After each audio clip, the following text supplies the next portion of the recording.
பிஸ்மில்லாஹிர்ரஹ்மானிர்ரஹீம். அஸ்ஸலாமு அலைக்கும் வரஹ்மத்துல்லாஹி வபரகாத்துஹு. ஒரு விஷேட நேரலை ஒரு சபையினூடாக நாங்கள் இணைந்திருக்கின்றோம். குறிப்பாக கடந்த காலங்களில் பேசும் பொருளாக அமைந்திருந்த கல்முனை மாநகர சபை தொடர்பான விடயங்கள் இன்று அதற்கு முற்றுப்புள்ளி வைக்கப்பட்டிருக்கிறது என்று சொல்லலாம். குறிப்பாக அதனுடைய வழக்கின் தீர்ப்பு இன்றைய தினத்திலே வெளியாகி இருக்கிறது. இந்த தீர்ப்பின் படி கல்முனை மாநகர சபை எல்லைகளை நிர்ணயித்து அதனுடைய 2 மாத காலத்துக்குள் அதனை சமர்ப்பிக்க வேண்டும் என்ற அந்த தீர்ப்பு வழங்கப்பட்டிருக்கிறது. இதற்கு பிறகு தேர்தல் அறிவிக்கப்படும் என்றும் சொல்லப்பட்டிருக்கிறது.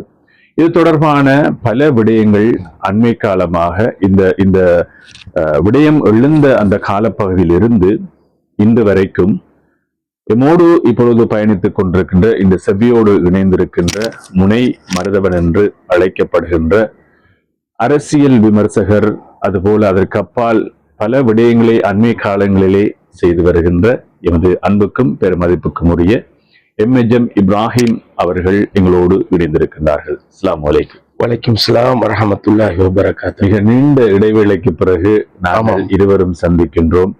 இந்த நேரலையோடு சந்திக்கின்றோம்.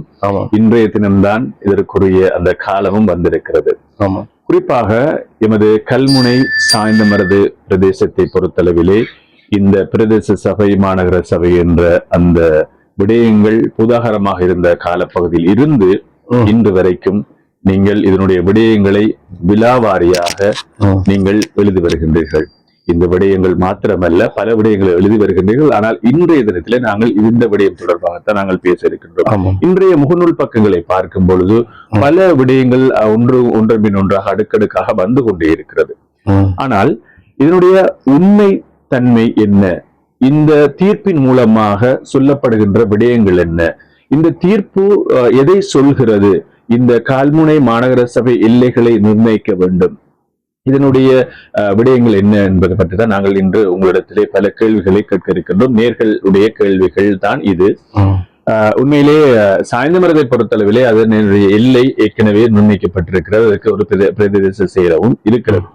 சரி, இப்போது எனது கையிலே இப்பொழுது இருக்கிறது இந்த மாநகர சபை தொடர்பான கெசட், அதாவது இலங்கை ஜனநாயக சோசலிச குடியரசு வர்த்தமானி பத்திரிகை 21/62 கீழ் 50ஆம் இலக்க 2020 ஆண்டு பிப்ரவரி மாதம் 14ஆம் தேதி வெள்ளிக்கிழமை வெளியிடப்பட்டது. தொகுதி 1 அரசாங்க அறிவித்தல் 252வது அத்தியாயமான மாநகர சபை கட்டளை சட்டத்தின் 284வது பிரிவில் ஆனா ஈனா ஈயன்னா எனும் உபபிரிவுகளில் எனக்குறுத்தாக்கப்பட்டுள்ள தத்துவங்களின் பயனை கொண்டு உள்நாட்டலுவல்கள், பொது நிர்வாக மாகாண சபை மற்றும் உள்ளூராட்சி அமைச்சர் ஜானக பண்டார தென்னக்கோன் ஆகிய நான் 2001ஆம் ஆண்டு 6ஆம் மாதம் 11ஆம் தேதிய 1188 கீழ் 1ஆம் இலக்க அதிவிசேட வர்த்தமானி அறிவித்தலில் பிரசுரிக்கப்பட்டுள்ள உத்தரவின் பிரகாரம் ஒழுங்கமைக்கப்பட்டுள்ள கல்முனை மாநகர சபையை, கல்முனை மாநகர சபையின் எல்லைகளை மாற்றி அமைப்பதற்கும் புதிய உள்ளூராட்சி நிறுவனங்களை உருவாக்குவதற்குமான 2022ஆம் ஆண்டு மார்ச் மாதம் 19ஆம் தேதியிலிருந்து கலைத்து விடுகிறேன். ஜானக பண்டார தென்னக்கோன் உள்நாட்டு அலுவல்கள், பொது நிர்வாக மாகாண சபை மற்றும் உள்ளூராட்சி அமைச்சர். இவ்வாறு இந்த கெசட் நோட்டிபிகேஷன் வர்த்தமானி அறிவித்தல் சொல்கிறது. இந்த வர்த்தமானி அறிவித்தலின் படி அன்றைய காலத்திலிருந்து இன்று வரைக்கும் நீங்கள் பல விடயங்களை இதற்குள்ளே பேசி வருகின்றீர்கள். நான் கேட்க வேண்டிய கேள்வி, இந்த வர்த்தமானி அறிவித்தல் என்ன சொல்கிறது? மாஷா அல்லாஹ், இது விடயமாக நாம் இன்று இதை பற்றி பேச போகின்றோம். கட்டாயமாக பேசப்பட வேண்டிய நேரம் இதுதான் என்பதனாலும் நாம் நடந்தது, நடப்பவை, நடக்க இருப்பவை போன்றது உண்மைக்கு ஹக்காக யாருக்கும் ஒளிவு மறைவின்றி எனக்கு தெரிந்த விடயங்களை நாம் மக்களுக்கு ஒப்புவிப்பது பொதுவான அரசியல்வாதி அல்ல. நான் ஒரு அவதானி என்ற அடிப்படையில் இதனை எல்லாம் தெளிவுபடுத்துவது எனக்கு கடமையாகின்றது. நிச்சயமாக இந்த வர்த்தமானி விடயமாக நான் நிறைய பிரமுகர்களுக்கு இதை பற்றி தெளிவுபடுத்தியிருக்கிறேன். யாரும் பயப்பட தேவையில்லை. இது நாம என்னத்தை எதிர்பார்த்தோமோ அதைத்தான் இந்த வர்த்தமானி சொல்லுகிறது. இதன் மூலம் சகல பிரச்சனைகளுக்கும் தீர்வு கிடைக்கும், நிச்சயமாக கிடைக்கும் என்ற ரீதியிலே பேசி வந்தேன். அந்த நேரங்களிலே இது நடக்குமா நடக்காமல் விடுமா என்று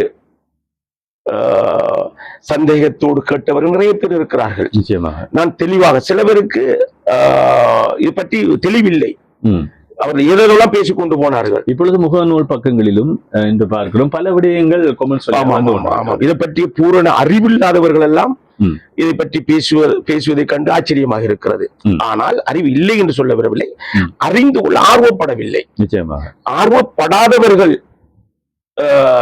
குருடன் யானையை பார்த்த முறையாக பேசுவதும் கதைப்பதும் ஆச்சரியமாக இருக்கிறது. இது சம்பந்தமாக நான் ஆரம்பத்தில் இருந்தே குறிப்பிட்ட தரப்பினர்களுடன் நான் உறவோடு இருக்கிறேன். இது சம்பந்தமாக கலந்துரையாடி இருக்கிறேன். இது சம்பந்தமாக பேசி வருகிறேன் என்ற ஆதாரங்கள் நிறைய இருக்கின்றன என்ற காரணத்தினால் இதை நான் கட்டாயம் பேசி ஆக வேண்டும் என்ற ஒரு காரணத்துக்காக பேச வந்திருக்கிறேன். நீங்கள் வாசித்த இந்த வர்த்தமானி என்பதுதான் தாய் வர்த்தமானி. இந்த வர்த்தமானி என்ன சொல்லுகிறது என்றால் 2022 ஆண்டு மார்ச் மாதம் 10ஆம் தேதியிலிருந்து கலைத்து விடுகிறேன். இப்ப மாநகர சபை ஒன்று கிடையாது, கல்முனை மாநகர சபை என்பது கிடையாது. இப்ப இதுவரையில கிடையாது. அது கலைத்து விடுகிறேன். எதற்காக என்றால் பல சபைகளாக பிரிப்பதற்கு. ஆமாம், பல சபைகளாக பிரிப்பதற்கு. இப்போது நாம சொல்லுவோம், ஒரு கூட்டை கலைத்து விட்டு திரும்ப ஒன்று சேருவது போன்றுதான் இந்த விடயம் நடந்திருக்கிறது. நாம் ஒரு விடயத்தை புரிந்து கொள்ள வேண்டும், நேயர்களும் புரிந்து கொள்ள வேண்டும். இதனை நன்றாக சிந்திப்பவர்களுக்கு இது நியாயமாக இருக்கும். குறிப்பாக இந்த வர்த்தமானி எப்படி வெளியானது, எவ்வாறு வெளியானது, இதற்கு மூல காரணமாக இருந்தவர்கள் யார் என்பது பற்றி நாம் தெளிவுபடுத்த வேண்டும். மற்ற விடயங்களையும் பேசுவோம். அதாவது ஏன் இந்த நகரசபை கோரிக்கை வந்தது, ஏன் இது யாரால் உற்பத்தியாக்கப்பட்டது என்பது தொடங்கியது, இதனை தூண்டிவிட்டவர்கள் யார் என்பதெல்லாம் பிறகு பேசுவோம். இப்போது இந்த வர்த்தமானி என்பது வெளிவாதற்கு காரணம் என்னவென்றால், கடந்த ஜனாதிபதி தேர்தலில் முன் சாய்ந்தமருது மக்களுடைய கோஷம் எங்களுக்கு நகரசபை வேண்டும் என்ற கோஷத்துக்காக ஒரு போராட்டத்தை தொடங்கினார்கள். அந்த போராட்டம் ஜனாதிபதி தேர்தலிலே மஹிந்த ராஜபக்ச அவர்களை ஆதரிப்போம் என்றும் எங்களுக்கு நகரசபை தர வேண்டும் என்ற கோரிக்கை அவர்களுக்கு இருந்தது. நிச்சயமாக பொது தேர்தலிலே ஜனாதிபதி தேர்தலிலே அவருடைய ஆட்சி வந்துவிட்டது. வந்துவிட்டதன் பிற்பாடு பொது தேர்தல் வருவதற்கு இடையில் சாய்ந்தமருது மக்கள், குறிப்பாக மஹிந்த ராஜபக்சேயோ அல்லது பசில் ராஜபக்சேயோ சந்தித்து அவர்கள் சொன்ன வாக்கை நிறைவேற்றுவதற்கு முயற்சித்தார்கள். அந்த நிலையில் தான் விமலவீர திசாநாயக்க அவர்களை சந்தித்து அவர் ஊடாக மஹிந்த அவர்களை சந்திப்பதற்கு இவர்கள் ஒரு ஏற்பாடு செய்கிறார்கள். ஒரு விடயம் நடக்கிறது என்னவென்றால், விமலவீர திசாநாயக்க அவர்கள் கல்முனை தமிழ் மக்களை திருப்திப்படுத்துவதற்காகவும் அவர்களுடைய வாக்குகளை பெறுவதும் நோக்கத்துடனும் ஏற்கனவே மஹிந்த ராஜபக்ச அவர்களிடம் ஒரு அப்பாயின்மெண்ட், அதாவது அவர்களை சந்தித்து அவருடைய தீர்வை பெற்றுக் கொடுப்பதற்கு ஏற்பாடு செய்திருக்கிறார். இது சாய்ந்தமருது மக்களுக்கோ அல்லது அந்த நகரசபை கேட்டவர்களுக்கோ தெரியாது. இந்த நிலையில்தான்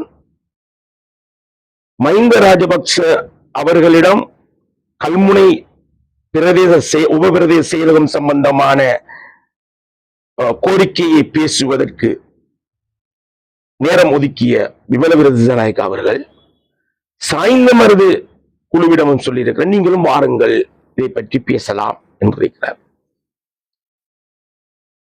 இந்த நேரத்தில் கல்முனை தொகுதியின் எம்பியாக இருந்த ஹரிஸ் எம்பி அவர்களை தவிர்ப்பதில் விமல வீரவன்சன் கவனமாக இருந்திருக்கிறார்.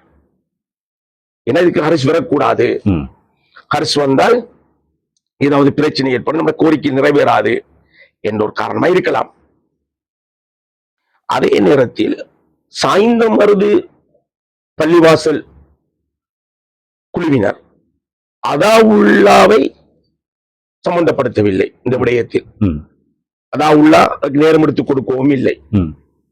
ஆனால் மஹிந்த ராஜபக்ச அவர்களை சந்திப்பதற்கு ஒரு நாளைக்கு முன் ஒரு சாதாரணமாக அதாவுல்லாட சொல்லுகிறார்கள், நாங்கள் மஹிந்த ராஜபக்ச சந்திக்க போகிறோம் சார், எங்களுக்கு டைம் கிடைச்சிருக்கிறோம். சாய்ந்தமருது மக்கள் அந்த நேரத்தில் தான் அதாவுல்லா சொல்லியிருக்கிறார், என்னையும் மஹிந்த ராஜபக்ச பிரதமர் அவர்கள் இது சம்பந்தமா அழைத்திருக்கிறார், முடிந்தால் நான் வருகிறேன் என்று சொல்லி முடித்து விட்டார். முடித்து விட்டதன் பிற்பாடு குறிப்பிட்ட தினத்தில் அலரி மாளிகையில் இந்த கூட்டம் ஏற்பாடு செய்யப்பட்டிருக்கிறது. அங்கே சாய்ந்தமருது மக்கள் குறிப்பிட்ட போய் சேர்கின்ற போது அங்கே எல்லா இடங்களிலும் தமிழ் தரப்பினர், பழைய ஜிஏ, புதிய ஜிஏ, பழைய ஆளுநர், புதிய ஆளுநர், டிஎஸ், அது முக்கியமான அதாவது அவங்களோட பிரதேச செயலகத்தை ஓகே பண்ணக்கூடிய எல்லா சகலரும் அங்கே இருந்திருக்கிறார்கள். அப்ப சாய்ந்தமருது மக்கள் குழுவினர் அங்க சென்றவர்கள் அவர்கள் பேசாமல் இருந்திருக்கிறார்கள். ஆனால் அவர்களுக்கு ஒரு சந்தேகம், நாம் எம்மை மட்டும்தானே மைந்த அழைத்திருந்தார் நம்பி அவங்க போயிருக்காங்க. இங்க தமிழ் தரப்பினருடைய ஒரு பிரசன்னம் அங்கே ஆகியிருப்பது ஒரு பலத்த ஒரு சந்தேகத்தையும் கவலையும் கொடுத்திருக்க உங்களுக்கு. இருந்தாலும் ஹரிஸ் அவர்கள் இதனை அறிந்து அவர் அலரி மாளிகைக்கு சென்று செயலாளரை சந்தித்து, நானும் இதுக்குள் வர வேண்டும், நானும் இதுக்கு ஒரு எம்பியாக இருப்பதனால் அதுக்குள்ள சில கருத்து வேறுபாடுகள் நடந்ததன் பிற்பாடு ஹரிஸ் எம்பி அவர் மஹிந்த ராஜபக்ச அவருடைய அனுமதியோடு அவர் உள்ளுக்கு அனுமதிக்கப்படுகிறார். இந்த நிலையில் தமிழ் மக்களுடைய கல்முனை சம்பந்தப்பட்ட உபபிரதேச செயலகம் சம்பந்தப்பட்ட விவாதங்கள் தான் அங்க, அந்த வரைபடங்கள் அதுகள் பற்றிய ஒரு இன்குவாரி தான் அங்க தொடர்ந்து நடந்துகிட்டு இருக்குது. அவங்களோட கோரிக்கை என்னவென்றால், எங்களுக்கு கணக்காளருக்கான கார்டர் போடப்பட்டு விட்டது, எங்களுக்கு கணக்காளரையும் ஒரு டிஎஸ்சியும் தந்தால் விஷயம் முடிகிறது சார், நாங்கள் 29 வருஷமாக இதை செய்து வருகிறோம் என்ற ரீதியில் அவர்களுடைய சார்பாக அவர்களுடைய விடயங்களை பேசிக் கொண்டிருக்கின்ற போது மஹிந்த ராஜபக்ச அவருடைய எண்ண ஓட்டங்கள் எல்லாம், அவருடைய அந்த போட்டோவை பார்ப்பதும் அவருடைய கதையை கேட்பதுமாக இருப்பது, ஒருவேளை அவருடைய கதையை நம்பி அங்கீகரித்து விடுவாரோ என்ற ஒரு சூழ்நிலை ஏற்படுகிறது அவருக்கு. ஏன்னா அவங்களுடைய செயல்பாடுகள், அதுகள், கதைகள், பேசுகள் அப்படின்னு இருக்க போலதான் ஹரிஸ் எம்பி அவர்கள் சில கருத்துக்களை சொல்லுகிறார்.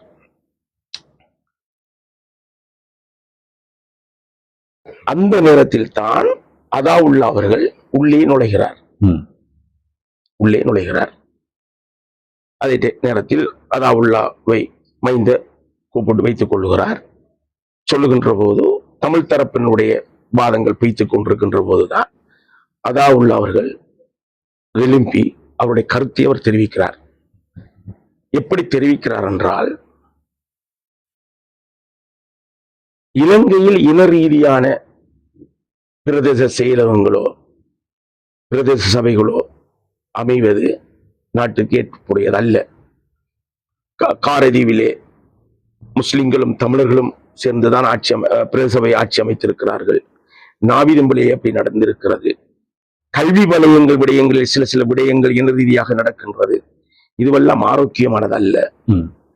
கல்முனை மக்களுக்கு, குறிப்பாக தமிழ் மக்களுக்கு தேவை நகர சபைதான். அப்போதுதான் அவர்களுடைய நகரங்களை அபிவிருத்தி செய்வதற்கும், அந்த மக்களுக்கு சேவை செய்வதற்கும், அந்த மக்களுக்குரிய அடிப்படை தேவைகளை பூர்த்தி செய்து கொடுக்கும் பலமாக அமையும். டிஎஸ் பிரிவு என்பது அரசாங்கம் நிர்வாக சம்பந்தப்பட்டது. செயலகம் என்பது அது அரசாங்கம் தான் அந்த தன் வசதிக்காக, வாய்ப்புகளுக்காக பல பிரதேச செயலகங்களை உருவாக்க அரசாங்கத்துடைய வசதிக்காக, அதனை தங்களுடைய வசதிக்காக இன ரீதியாக ஒரு மொழி பேசுகின்ற, இரண்டு மொழி பேசுகின்ற மக்கள் இருக்கிற இடமாக இருந்தாலும் கூட அனுமதிக்கலாம். அங்கே சிங்களம் பேசப்படுகிறது, இங்கே நாங்கள் தமிழர்களாக இருக்கிறோம், எங்களுக்கு தனியே தாருங்கள் என்று கேட்கலாம். அடுத்தது தூர பிரச்சனையை வைத்தும் கேட்கலாம். பெரிய பகுதிகளாக இருக்கின்றது, எங்களுக்கு தூரம் காரணமாக அப்படி என்றதையும் கேட்கலாம். இங்கே அப்படி ஒரு பிரச்சனையும் கிடையாது. எல்லாரும் குறிப்பிட்ட எல்லைகளுக்குள் தான் வாழ்கிறார்கள், குறிப்பிட்ட பாசையைத்தான் பேசுகிறார்கள். இந்த நிலையில் இன ரீதியான முறையிலே தமிழர்களை தமிழர்களும், முஸ்லிம்களை முஸ்லிம்களும் பிரதேச செயலகம் அமைத்து செயல்படுத்துவது என்பது இது ஒரு முறையற்ற விடயம் என்ற போதுதான் மஹிந்த ராஜபக்ச அவர்கள் கேட்டிருக்கிறார், இரண்டு செயலகங்களும் 100 மீட்டருக்குள் தான் இருக்கிறது என்ற போது அவருக்கு கோபம் வந்திருக்கிறது. அவர் சொன்ன போது மஹிந்த சொல்ல அப்படி செய்ய முடியாது, ஒரு இன ரீதியாக செயல்பட முடியாது. அதாவுல்லா சொல்லுவது போன்று நகர சபைகளை கொடுத்து, அதற்கு ஒரு இதை கொடுத்து அவருடைய சேவையை மேம்படுத்துவதுதான் சிறந்ததை ஒழிய இதனை செய்வது அது ஆகுமானதல்ல என்ற ரீதியிலே அவரோட அதுக்கு முற்றுப்புள்ளி வைத்து விட்டார். முற்றுப்புள்ளி வைக்கப்படுகிறது. அடுத்தது அங்கு இன்னொன்று பேசப்பட்டிருக்கிறது, நசீர் ஹாஜியார் போட்ட வழக்கு அங்கு பேசப்பட்டிருக்கிறது. என்ன வழக்கம் இருக்கிறது, வழக்கு இருக்கின்ற போது டிவிஷனை பற்றி, செயலகத்தை பற்றி பேசுவது, அப்ப மஹிந்த கேட்டிருக்கிற வழக்கு இருக்க கூட அப்படி பேச அதுலயும் இதெல்லாம் அதாவுல்லா எடுத்து அழகாக கூறியதன் காரணமாக நடந்த சரித்திரங்கள். இதனை ஹரிசம்பி கூட ஒரு கூட்டத்தில் ஒத்துக்கொள்கிறார். அதாவுல்லா அவர்கள் வந்துதான் இந்த விடயத்தை செய்தார் என்று கூட அவர் அதுக்குரிய வீடியோ ஆதாரங்கள் இருக்கிறது. சரி, ஏதோ ஒரு காரணத்தால் அது முற்றுப்புள்ளி வைக்கப்படுகிறது. அந்த நேரத்தில் அதாவது இப்படியான தெளிவான விடயங்களை சொல்லாது விட்டால், ஒருவேளை அங்கே கொடுக்கப்பட்டிருந்தால் விளைவுகள் வேற மாதிரி வந்திருக்கலாம். அதே நேரத்தில் காடர் போடப்பட்டது ரணிலுடைய ஆட்சியில், முஸ்லிம் காங்கிரஸ் உடைய பங்காளிகளா இருக்கின்ற போதுதான் கொடுக்கப்பட்டது.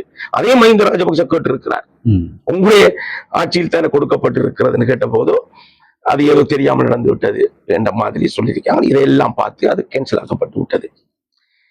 இப்போது சாய்ந்த மருது மக்களுடைய பிரச்சனையும் அதாவுல்லா சொல்லியிருக்கிறார், அவர்கள் வந்திருக்கிறார்கள். இப்படி தமிழ் மக்களுடைய தேவையும் இருக்கிறது. கல்முனை 1987 முதல் இப்படி பிரிவாக இருந்தது. வெள்ளக்காரருடைய ஆட்சியில் இருந்து எப்படி இந்த விஷயத்தை விளங்கப்படுத்திய போது அதாவுல்லா சொல்வதில் நியாயம் இருக்கிறது. அவர் சொல்லுவது போன்று, அவர் கேட்பது போன்று செயல்பட்டு இதற்குரிய தீர்வை வழங்குங்கள் என்று அந்த அமைச்சருக்கு, தென்னக்கோன் அவர்களுக்கு கட்டளையிடுகிறார். அத்தோடு விடயம் முடிகிறது. தென்னக்கோன் அவர்கள் பண்டார தென்னக்கோன் அவர்கள் கூட்டம் முடிந்ததன் பிற்பாடு எல்லோரும் ஊருக்கு வந்து விட்டார்கள். அதில் அர்த்தம் நிறைய இருக்கிறது. இப்போது அதாவுல்லா மட்டும்தான் கொழும்புல மிஞ்சுகிறார். அவருக்கு பக்கத்தில் யாருமே இல்லை. அவர் சிந்திக்கிறார், இதனை எப்படி நம்ம செய்து கொள்வது. என்னோடும் தொடர்பு கொள்கிறார். நாங்களும் பேசிக் கொண்டிருக்கிறோம், பல விடயங்களை பேசிக் கொண்டிருக்கிறோம். எல்லோருக்கும் தீர்வு கிடைக்க வேண்டும். இதில் ஆபத்தான ஒரு விடயம். இது அல்லாஹ் உங்களுக்கு அந்த பாக்கியத்தை தந்திருக்கிறான் சார்.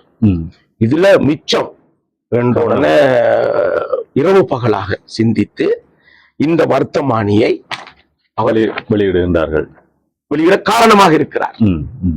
அவர் என்ன சொல்லுகிறார் என்றால், கல்முனையை 4ஆக பிரித்து ஒரு கமிஷன் போடப்பட்டு பிரித்து கல்முனை மாநகர சபையாகவும் இன்னும் ஏனைய நகர சபைகளையும் பிரிப்பதற்குரிய ஏற்பாடைத்தான் இந்த வர்த்தமானி தெளிவாக சொல்லப்படும். இது தயாரிக்கின்ற போது யார் பக்கத்தில் இல்லை. இதை ரிசோல்வ் பண்ணிவிட்டு, அதாவது இந்த வர்த்தமானியை ரத்து செய்துவிட்டு, அதாவது 2022 அன்றம் அந்த வர்த்தமானி வெளிவருகின்ற போது ஆட்சி நடந்து கொண்டிருக்கிறது. உள்ளாட்சி முடியவில்லை. 2022 மார்ச்சில் தான் முடியுது. அப்போது இடையில் குழப்பக்கூடாது என்பதற்காக 2022 அது முடிகிறதிலிருந்து கலைக்கப்படுகிறது. இப்போதும் கலைக்கப்பட்டுதான் இருக்கிறது. இந்த நிலையில்தான் கலைக்கப்பட்டதன் பிற்பாடு ஏற்கனவே எல்லைகள் நிர்ணயிக்கப்பட்ட சாய்ந்த மருது அதற்கு ஒரு வர்த்தமானி வெளியாகிறது. ஏனென்றால் அதுக்கு கமிஷன் தேவையில்லை என்ற ரீதியில, அதுக்கு பின்னால் என்ன ரீதியில அதற்கு கமிஷன் தேவையில்லை என்ற காரணத்தினால் அந்த எல்லைகள் போடப்பட்டு அதற்குரிய நகரசபை பிரகடனம் செய்யப்படுகிறது. செய்யப்பட்டதன் பிற்பாடு அமைச்சருடைய அனுமதியுடன் வர்த்தமானி அறிவித்தல் வெளியாகிறது. அந்த வர்த்தமானியில் எதுவும் சொல்லப்பட்டிருக்கிறது. ஆமாமா, இதான் அர்த்தம். அப்ப செய்து முடித்ததன் பிற்பாடு சில அசம்பாவிதங்கள் நடந்தன. சில விடயங்கள் சொல்ல வேண்டிய அவசியம் இல்லை, சந்தோஷங்கள் தானே. அதெல்லாம் வந்த உடனே கிருணிகா பாராளுமன்றத்திலே இதனை பற்றி கேள்விக்குட்படுத்துகிறார். தனிநாடு கிடைத்தது போன்று இருக்கிறது, சவரான்ற ஊருக்கு தனியிடம் கொடுத்து விட்டீர்களா என்று கோட்டா அரசாங்கத்தை பார்த்து கேள்வி கேட்பதும், மரைக்கார் கேள்வி கேட்டதும், சரத் பொன்சேகா அவரும் கேள்வி கேட்டதும், பல இன ரீதியான கருத்துக்கள் எல்லாம் கையோங்க தொடங்கிவிட்டது. இந்த நிலையில் தான் கோட்டாவுடைய அமைச்சரவைக்கு இந்த பிரச்சனை போயிருக்கிறது. அங்கே ஒரு முஸ்லிம் விடயம் தெரிந்தவர் இருந்திருந்தால் தெளிவான விளக்கத்தை கொடுத்திருக்கலாம். ஜனக பண்டாரத்தின் கொனுக்கு விடயம் தெரியாது, அதான் உள்ளதான் ஹைட் பண்ணினார். அவருடைய விடயங்கள் தான் நடந்தது. அப்ப கோட்டாவுடைய ஜனாதிபதி கேட்ட பதிலுக்கு தென்னக்கோன் அவர்கள் சொன்ன விடயம் என்னவென்றால், இதை பற்றி எனக்கு பூரண அறிவு இல்லை, உங்களோட அண்ணன் மஹிந்த ராஜபக்ச அவர்கள் தான் இதை செய்தார் என்ற போது அவர் அதனை முடித்துக் கொண்டார். அப்போது ஜனாதிபதி என்ற முறையிலே கோட்டா அவர்கள் அவரை உத்தரவு கொண்டு விடுகிறார் என்னவென்றால், இப்போது கொடுக்க வேண்டாம், இப்போது கொடுக்க வேண்டாம், ஏனைய சபைகள் கொடுக்கின்ற போது கொடுத்து விடுங்கள் என்ற ஒரு கருத்தை தெரிவித்து, அமைச்சரவை தீர்மானம் கிடையாது, அமைச்சரும் சொல்லவில்லை, அது விடயத்தை அமர்த்திக் கொள்ளுங்கள் என்று அவர் விடயத்தை கவனிக்க தொடங்கிவிட்டார். இணைய சபையில் இலங்கையில வேற சபையிலும் கொடுக்கின்ற போது, ஏன்னா அவர்கள் தனியே கொடுக்க போய்த்தானே இது ஒரு அரசியல் ரீதியான ஒரு ஏதுவாதங்கள் வாரதும் விமர்சனம் வருகின்றது. ஒரு தனிப்பட்ட முறையில கொடுக்கின்ற போதுதானே இது வருவது கொண்டு அவர் நினைத்திருக்கிறார். அப்ப கொடுக்கண்டா, எல்லாரும் கொடுக்கிற மாதிரி கொடுங்கோ, தனிப்பட்ட முறையில கொடுத்து ஒரு அரசியல் ரீதியான விமர்சனங்களை நீங்கள் செய்ய வேண்டாம் என்ற ரீதியிலே அவர் கருத்து தெரிவித்திருக்கிறார். அவர் அமைச்சரவை தீர்மானம் எடுத்து அமைச்சருக்கு அறிவித்து அமைச்சரூடாக இதற்கு எதிரான ஒரு வர்த்தமானியை வெளியிட்டிருக்க முடியும். அப்போதுதான் இந்த வர்த்தமானி இல்லாமல் ஆகும். ஆனால் ஜனாதிபதியுடைய கருத்தை பிரதிபலிக்கின்ற செயலாளர் அவர் அந்த அமைச்சுக்கு எடுத்து விஷயத்தை சொல்லி இருக்கிறார். ஜனாதிபதி இப்படி கட்டளையிட்டு இருக்கிறார், அதை நிறுத்தி வைக்கும்படி என்று சொல்லி இருக்கிறார். அவருடைய செக்ரட்டரி அவர்தான் அங்க திணைக்களத்துக்கு அறிவித்து அதனை நிறுத்தி வையுங்கள் என்ற இதோட நின்று விட்டது.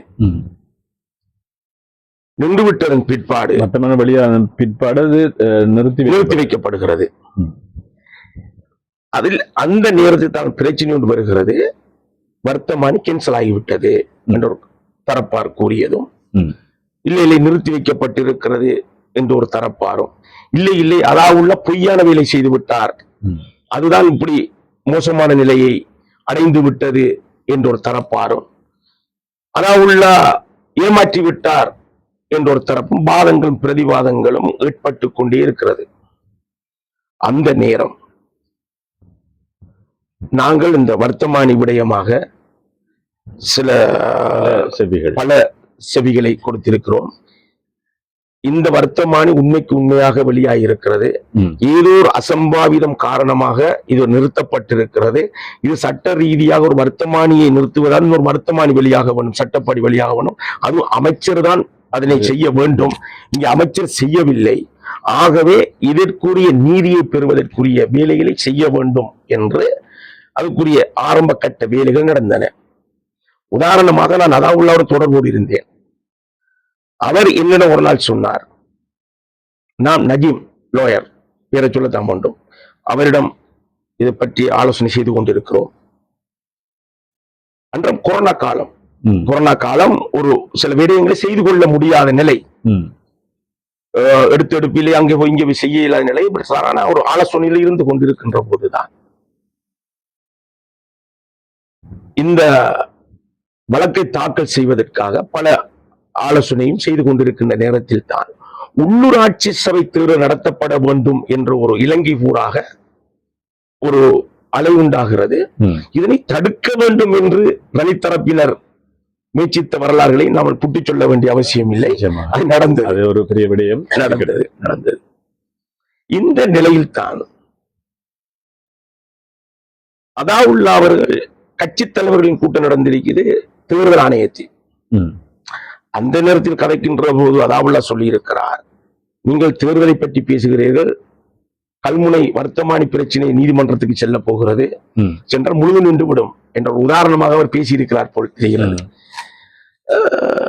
இதனை அறிந்த ரணில் செயலாளர் உடனடியாக இதுக்குரிய ஆவணங்களை தாருங்கள், நாங்கள் இதை பார்க்கலாம் என்று சொல்லியிருக்கிறார்கள். முழு விவரத்தையும் இடத்தில் கதைக்க முடியாது.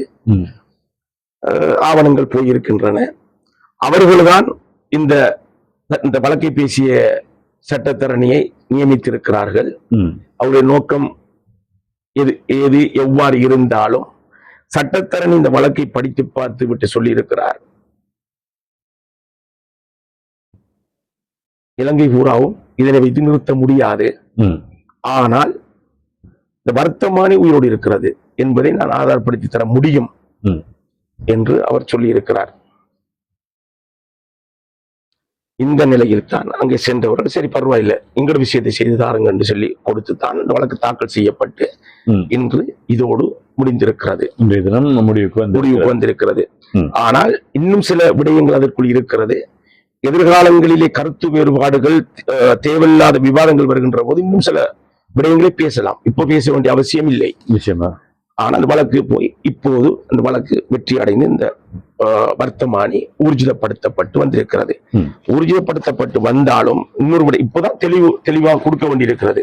இதிலே இந்த வர்த்தமானியிலே சொல்லப்பட்ட மற்றொரு விடயம் நகர சபை கட்டளை சட்டம் உத்தரவு என்று சொல்லி 255வது அத்தியாயமான நகர சபை கட்டளை சட்டத்தின் 2,3 மற்றும் 9ஆம் பிரிவுகளுக்கு அமைய எனக்குறுத்தாக்கப்பட்டுள்ள தத்துவங்களின் பயன்களை கொண்டு உள்நாட்டல்வர்கள் பொது நிர்வாக மாகாண சபை உள்ளூராட்சி அமைச்சர் ஜனக பண்டார தென்னகோன் ஆகிய நான் இவ் உத்தரவால் ஒன்று இதன் உப அட்டவணையில் முதலாம் ஆவது பகுதியில் குறிக்கப்பட்டுள்ள பிரதேசத்தினை அக்கட்டளை சட்டத்தின் தேவைகளுக்காக ஒரு நகரம் என தெளிவுபடுத்துகிறேன். சாய்ந்தமரது நகர சபை சாய்ந்தமரது நகர சபையின் பதவிக்காலம் ஆரம்பிக்கப்பட வேண்டிய திகதி 2022ஆம் ஆண்டு மார்ச் மாதம் 20ஆம் திகதி என்றும் உத்தரவிடுகிறேன். இதிலே சாய்ந்தமர 1 17 வரைக்கும் அந்த எல்லைகள் கொடுக்கப்பட்டிருக்கிறது. வட்டாரங்கள் குறிச்சி நினைக்கிறேன். சாய்ந்தமரது 1, 2ங்கிறது அதனுடைய வட்டாரங்கள் பிரிக்கப்படவில்லை. இதிலே நீங்கள் இதை முடித்து விடுங்கள். இந்த தீர்ப்பு இந்த இருக்கிறது. இந்த தீர்ப்பிலே தெளிவாக வழியாக பல கேள்விகள் வந்திருக்கிறது. இதை முடித்துவிட்டு நாங்கள் அதனுடைய கேள்விகளுக்கு நாங்கள் செல்லலாம். மாஷா அல்லாஹ். இதுல எங்க மூத்த உறவியலாளர் அவர்களும் பல கேள்விகளை கேட்டிருக்கிறார். பதில் கொடுப்போம். இந்த தீர்ப்பிலே சொல்லப்படுகிற விடயங்களுக்கு நாங்கள் இப்பொழுது செல்லலாம். இன்றைய தினம் இந்த கல்முனை மாநகர சபை சாய்ந்தமருது பிரதேச சபை தொடர்பான தீர்ப்பு வெளியாக இருந்தது. இந்த தீர்ப்பிலே என்ன சொல்லப்பட்டிருக்கிறது அது தொடர்பாக நாங்கள் அடுத்த கேள்வியை இந்த தீர்ப்பிலே உச்ச நீதிமன்றம் என்ன சொல்லியிருக்கிறது என்று சொன்னால், வர்த்தமானி உயிரோடு இருக்கிறது. ஏற்கனவே அதாவுல்லா பொய் செய்தார், பிழையான வர்த்தமானியை வெளியிட்டார்,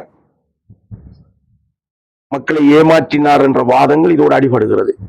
உச்ச நீதிமன்றம் என்ன சொல்லுகிறது? வர்த்தமானி உண்மையானது, ஊர்ஜிதமாக இருக்கிறது, அது ஒரு அமைச்சருடைய செயலாளர்னால தடுக்கப்பட முடியாது என்ற தீர்ப்பு தான் முக்கிய தீர்ப்பு. அதாவது அது அவளை செஞ்சு சரி என்று சொல்றது. அடப்புக்குள்ள போறோம். அதாவுல்லா செய்த வர்த்தமானி ஓகே இதானே. இந்த இதுல இந்த முகநூல் நான் இடையில் கொடுக்கிறது மன்னிக்க, இன்றைய முகநூல் பக்கத்திலே இதனை செய்து முடித்தவர் யார் என்ற ஒரு கேள்வி எழுந்து கொண்டே இருக்கிறது. அதற்கு பின்னால் பல பின்னூட்டல்கள் கொமெண்ட்ஸ்கள் வந்து கொண்டிருக்கிறது. உங்களது பார்வையில் இதற்கான தெளிவான பதில் சொன்னதான். இதை செய்தது மஹிந்த ராஜபக்ச தான். இதனை விசாரணை செய்துவிட்டு இந்த விடயங்களுக்கு முற்றுப்புள்ளி வைக்க வேண்டும் என்று இதே பிரதேசத்தை செய்த அதாவுல்லாவுடன் முழு பொறுப்பையும் ஒப்படைக்கிறார். இதற்கு வழக்கு போட்டவர் எங்களது முன்னாள் சலீம் பாராட்டணும். வழக்கு போட்டது சலீம் அல்ல, வழக்கு போடு பேர் கொடுத்தவர்கள் அவர்கள் பங்காளிகள். அசீமும் அந்த வழக்கு போடணுமே. வழக்கு கல்வி வழக்கிலும் போடப்பட்டிருக்கு. குறிப்பிட்டவர்களுடைய வழக்கு பேரை போடத்தானே வேணும். பேர் இல்லாம ஏன்னா ஒரு எலெக்ஷன் கேட்டால் ஒரு சிறந்த ஒரு உண்மையாக அவருடைய பேர் போடப்பட வேண்டும். அவர் பங்காளி, நிராகரிக்கப்பட முடியாது. அவர் தைரியம் அந்த பேரை கொடுத்தார். அசீம்ங்கிற முன்னாள் மாநகர சபை உறுப்பினர் அவர் பேர் கொடுத்திருக்கிறார். எல்லாரும் பேர் கொடுத்தார்கள். ஆனால் இந்த சட்டத்தரணியை நியமித்தது அவருக்கு, அது பிறகு பேசுவோம். இதெல்லாம் இருக்கிறது. ஆகவே வழக்கு வென்றிருக்கிறது. அதிலே வழக்காளிகளாக சலீம் டிஎஸ் அவர்களும் அசீம் அவர்களும் பேர் கொடுத்து இந்த ஊருக்காக முன்னிலை நின்றவர்களிலே அவர்கள் தான் பிரதானமானவர். ஆனால் வர்த்தமானி ஒன்று உயிரோடு இருக்கிறது என்பதனால் தான் வழக்கு போட போனார்கள். வழக்கு போட தூண்டப்பட்டது. வர்த்தமானி பொய்யாக இருந்திருந்தால் வழக்கு போட்டாலும் வேறு இல்லை. அப்ப வர்த்தமானி தான் உயிர். உதாரணமாக முக்கி பிள்ளை வருவது பெண், பேர் வைப்பது தகப்பன். கஷ்டப்பட்டு பிள்ளை வருவது யார்? ஒரு பெண். 10 மாதம் சுமந்து கஷ்டப்பட்டு பெற்பது பெண். ஆனால் பதிவிலே யாருடைய பேர் முன்னுக்கு வரும்? தகப்பனார் உடையது. ஆகவே ஆரிய கூத்தாடினாலும் காரியத்தில் கண்ணாயிரா தாண்டவ கொண்டு சொல்வது போல 3 பேர் அதாவுல்லாதனை ஒழுங்காக செய்யாமல் விட்டிருந்தால் எந்த நீதிமன்றம் எந்த தீர்ப்பை அளிப்பது? இதைத்தான் மக்களிடம் நான் கேட்க வேண்டும். இப்பொழுது புரிந்திருக்கும். ஆணிவேர் கமெண்ட்ஸ் பாக்ஸ் வழியாக இன்னொன்றை சொல்ல வருகின்றேன். அதாவுள்ள அந்த வர்த்தமானியை சிந்தித்து செயல்படுத்துகின்ற போது யாருமே பக்கத்தில் இருக்கவில்லை. யாரும் அவருக்கு சொல்லிக் கொடுக்கவில்லை. அவர் நினைத்தால் எதுவும் செய்திருக்கலாம். எல்லோருக்கும் தீர்வு கிடைக்க வேண்டும். கல்முனைக்கும் தீர்வு கிடைக்க வேண்டும். சாய்ந்தமருதுக்கும் தீர்வு கிடைக்க வேண்டும். தமிழ் மக்களுக்கும் தீர்வு கிடைக்க வேண்டும். எல்லோரும் சந்தோஷமா இருக்க, எல்லோரும் விரும்புகின்ற விடயம். 4ஆக பிரிப்பது என்பது சகல அரசியல்வாதிகளும் சகல மக்களும் விரும்புகின்ற விடயம். அதனை யார் மணிகட்டுவது என்று இருந்த போதுதான் அதாவுல்லா மஹிந்த ராஜபக்ச அந்த கூட்டம் நடக்கிறது. அதாவுல்லா செல்லுகிறார். அதாவுல்லா செல்லாமல் விட்டிருந்தால் அவரது வேறு விளைவும் நடந்திருக்கலாம். அவர் சொல்லுகிறார், இதை அறிந்த மஹிந்த ராஜபக்ச இதோடு முற்றுப்புள்ளி வைப்போம் என்று அதாவுல்லிடம் பணிக்கிறார். அதாவுல்லா தானாகவே சிந்தித்து இதனை செய்கிறார். அது ஏதொரு வகையிலே தடை செய்யப்படுகிறது. தடை செய்யப்பட்ட போது இல்லாத பம்பு, இல்லாத பொய்கள், இல்லாத பசைகள் எல்லாம் அதாவுல் மேல் பாடினார்கள். நான் மட்டுமே எதிர்த்து பேசிக் கொண்டிருந்தேன், உண்மையை தெரிந்ததனால். நிச்சயமாக அது அன்று கூட, அன்றிலிருந்து இன்று வரை இந்த வர்த்தமானியை பற்றி பல பிரமுகர்களுக்கு அழைத்து விளக்கம் கொடுத்திருக்கிறேன். பயப்பட வேண்டாம், பயப்பட வேண்டிய அவசியம் இல்லை. அழகான வர்த்தமானி வந்திருக்கிறது. இதனை பயன்படுத்தி இந்த புற்றுநோய்க்கு முடிவு கட்டிவிட வேண்டும். அதுதான் இங்க நடக்கிறது. இப்போ வழக்கில் இருக்கிறது. அந்த அந்நேரமே நீங்கள் சில விடயங்கள் பலவரிடம் சொல்லி இருக்கிறேன். இந்த முகநூலினூடாக பார்ப்பவர்கள் இவ்வாறுதான் தீர்ப்பு வரும் என்றும் நீங்கள் சொன்னீர்கள். தீர்ப்பு இப்படித்தான் வரும் என்று அடித்து கூறியவன் நான். நேற்று இரவு நான் ஒரு பதிவு ஒன்று போட்டேன். அதான் உள்ள கேள்விக்குறி போட்டேன். எவ்வளவு தைரியம் இருக்கும் எனக்கு. நீதிமன்ற விடயங்கள், சட்டமாதிபத்தினுடைய வாதங்கள், தேர்தல் ஆணையாளருடைய வாதங்கள் இதெல்லாம் நம்ம அறிகின்ற போது அன்றே அது பூஜ்யமாகிவிட்டது. அதனால்தான் இவ்வளவு காலமா தடையிலே இருந்தது. நிச்சயமாக தேர்தல் தடை விதிப்பது லேசான காரியம் கிடையாது. இவ்வளவு தூரம் தடையில் இருக்கின்றதே பெரிய விடயம்தான். ஆகவே நம்ம யாரையும் குற்றம் சொல்லவில்லை. நடப்பதெல்லாம் நன்மைக்கு. சில பேர் இதனை வைத்துக் கொண்டு அரசியல் ஆதாயம் தேடிக்கொண்டிருந்தார்கள். சில பேர் அதிகாரங்களை கையிலே வைத்துக் கொண்டு இதனை தீர்வு காண முடியாமல் இருந்தார்கள். சில பேர் சகலருடன் ஒத்துமையாக இருந்து கொண்டு கல்வி பிரச்சனை தீர்ப்பதற்கு முயற்சிக்காமல் இருந்தார்கள் என்ற வரலாறு. யாரும் அதை நிராகரித்து விட முடியாது. சாய்ந்தமருது நகரசபை கேட்டுக்கொண்டிருந்தது உண்மைதான். எப்போது எழுச்சி அடைகிறது? சிராஜ் மீரா சாஹிபுடைய பதவி பறிக்கப்பட்ட போதுதான் வீதிக்கு மக்கள் இறங்கினார்கள். இதை செய்தவர் யார்? செய்தவர்கள் யார்? தன்னுடைய சுயநலத்துக்காக, தன்னுடைய அரசியல் காழ்ப்புணர்ச்சிக்காக சிராஜுடைய பதவி பறிக்கப்படுகிறது. பறித்திருந்தாலும் அதே சாய்ந்தமருது மக்களுக்கு அந்த பதவியை கொடுத்திருக்க முடியும். கல்மக்குடி மக்கள் இங்கே வாழ்கின்றவனான் ஒரு மகன் கூட, ஒரு கல்முனை மகன் கூட பதவியை பறித்து தாருங்கள் என்று கேட்கவில்லை. கேட்ட வரலாறும் கிடையாது. அவர்கள் ஆதரித்தார்கள். அதுக்கு கோஷமிட்டவர்களும் கிடையாது. அவர்கள் மதித்தார்கள். சிராஜை மதித்தார்கள், பாராட்டினார்கள். இருந்துவிட்டு போகட்டும் என்று சொன்னார்கள். நிச்சயமாக ஒரு மாநகர சபை எவ்வாறு செய்ய வேண்டும் என்ற அந்த விடயத்தை செய்து காட்டியவரும் அவர்தான். அதை நாங்கள் மறக்கவும் கூடாது. ஆகவே நேரத்தில் கட்டாயமாக கிடைக்க வேண்டிய விடயம். சாய்ந்தமருது பள்ளி நிர்வாகம் அப்போ தலையிடுகிறது. சிராஜுடைய பதவியை பறிக்கிறீர்கள், மக்களின் உணர்ச்சியை தூண்டுகிறீர்கள்.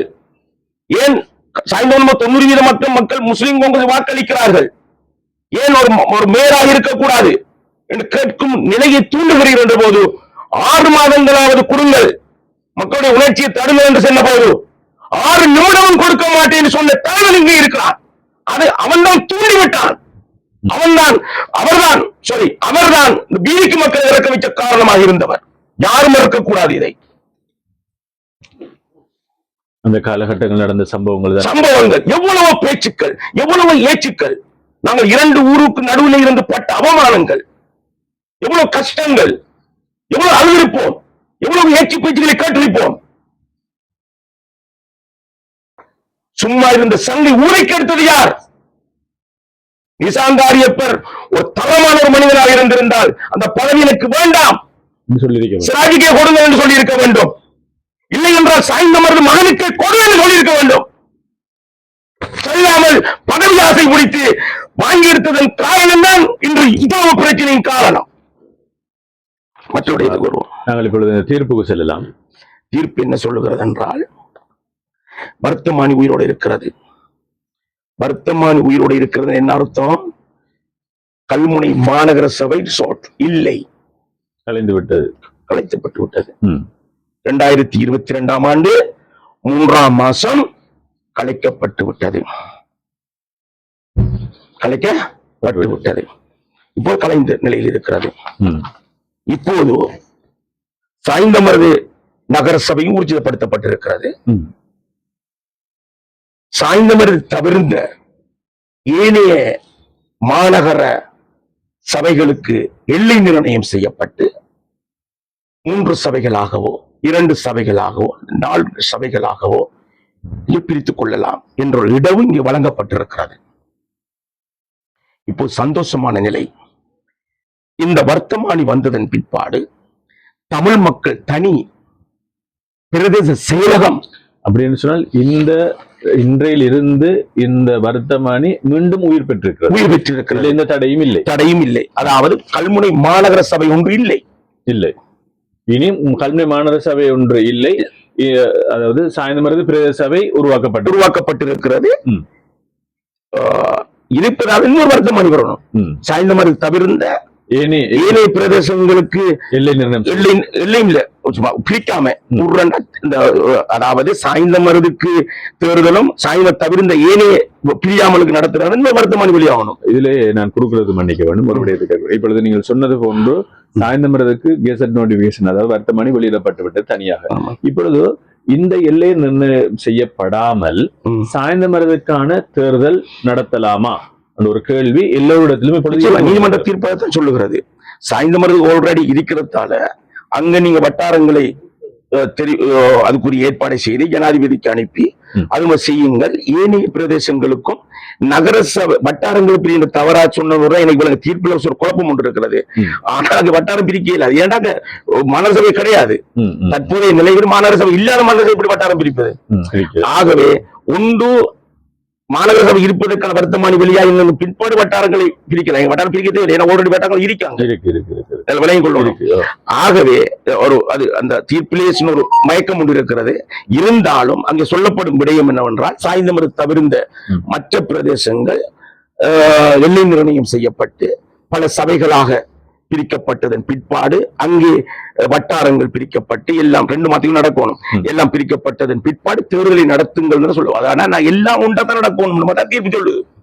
தனியாக சாய்ந்தமருது மக்கள் ஒரு கோரிக்கை விடுக்கின்றார்கள்.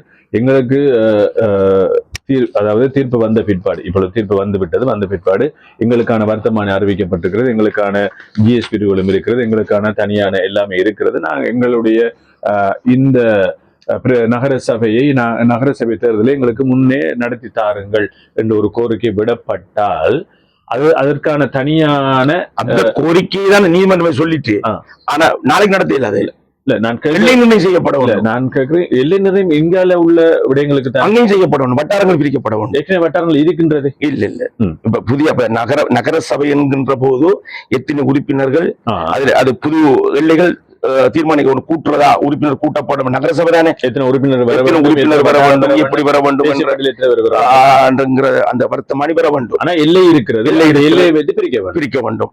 அது நடந்து கொண்டிருக்கின்ற போது இங்கேயும் படி ஒன்றாகத்தான் நடைபெறும். தனியாக நடத்த சொல்லப்படுகிறது.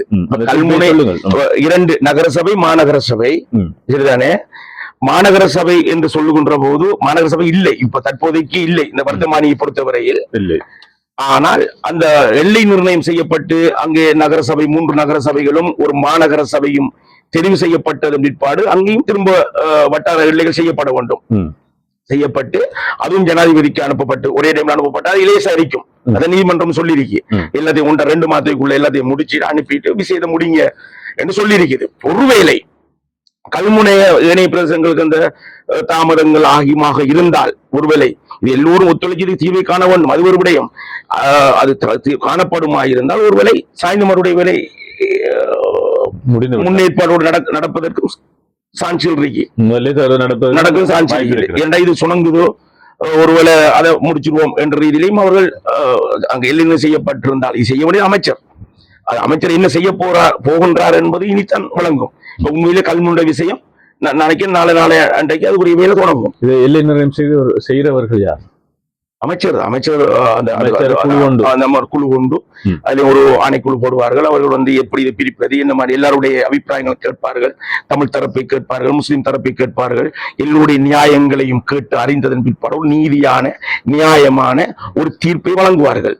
அதனூடாக எந்த கருத்து வேறுபாடு இருந்தாலும் ஒருத்தருக்கு அநியாயம் இன்றி நடக்கும்.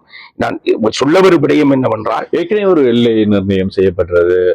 முன்னாள் அமைச்சர் தற்போதைய மாநகர சபை முதல்வராக இருக்கிறார் அவுல்லா அவர்களால் எல்லை நிர்ணயம் ஒன்று செய்யப்பட்டது. அந்த எல்லை நிர்ணயம் செய்யப்படவில்லை. கருத்துக்கள் தான். இதால் போகலாம், அதால் வரலாம், அப்படி செய்யலாம், இப்படி செய்யலாம்ங்கிற கருத்து தான் போனதை ஒழிய அங்கே ஒன்று தீர்ப்பாக சொல்லப்படவில்லை. ஒவ்வொரு கருத்துக்கள் இருக்கிறது.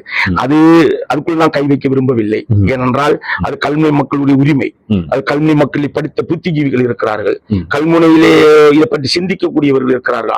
அவர்களுடைய ஊர் எப்படி அமைய வேண்டும், எப்படி நாம் இதுக்கு வாக்குமூலம் அளிக்க வேண்டும், எப்படி நம்ம கோரிக்கையை முன்வைக்க வேண்டும் என்பதை சிந்திக்கக்கூடிய அது நல்லவர்கள் அவர்கள் தான் செய்யணும். அதுக்குள்ள யாரும் தலையடிக்க கூடாது.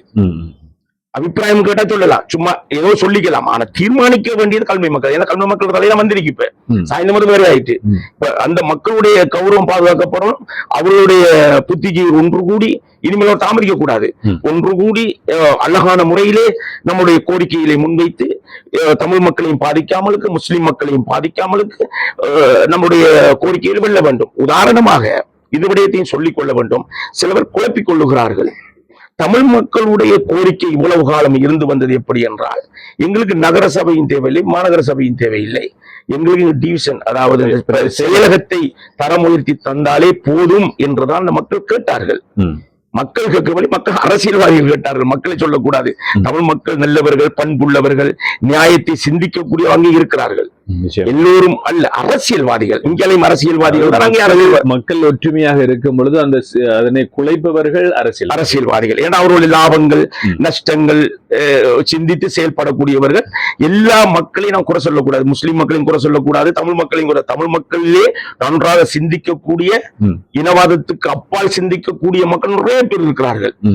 அவர்களுக்கும் இதுல என்ன நடக்கிறது, ஏன் இப்படி குழப்பம் இருக்கிறது, இது என்ன மர்மம் இருக்கிறது என்ற குழப்பமும் அவர்களுக்கும் இருக்கிறது. மக்களுக்கு, அப்பாவி மக்களுக்கு. இங்கேயும் நம்முடைய மக்களுக்கு இது தெளிவில்லை. சரி, அரசியல்வாதிகள் என்ன குழப்புகிறார்கள் என்றால், 1989 குழப்பம் நடக்கிறது.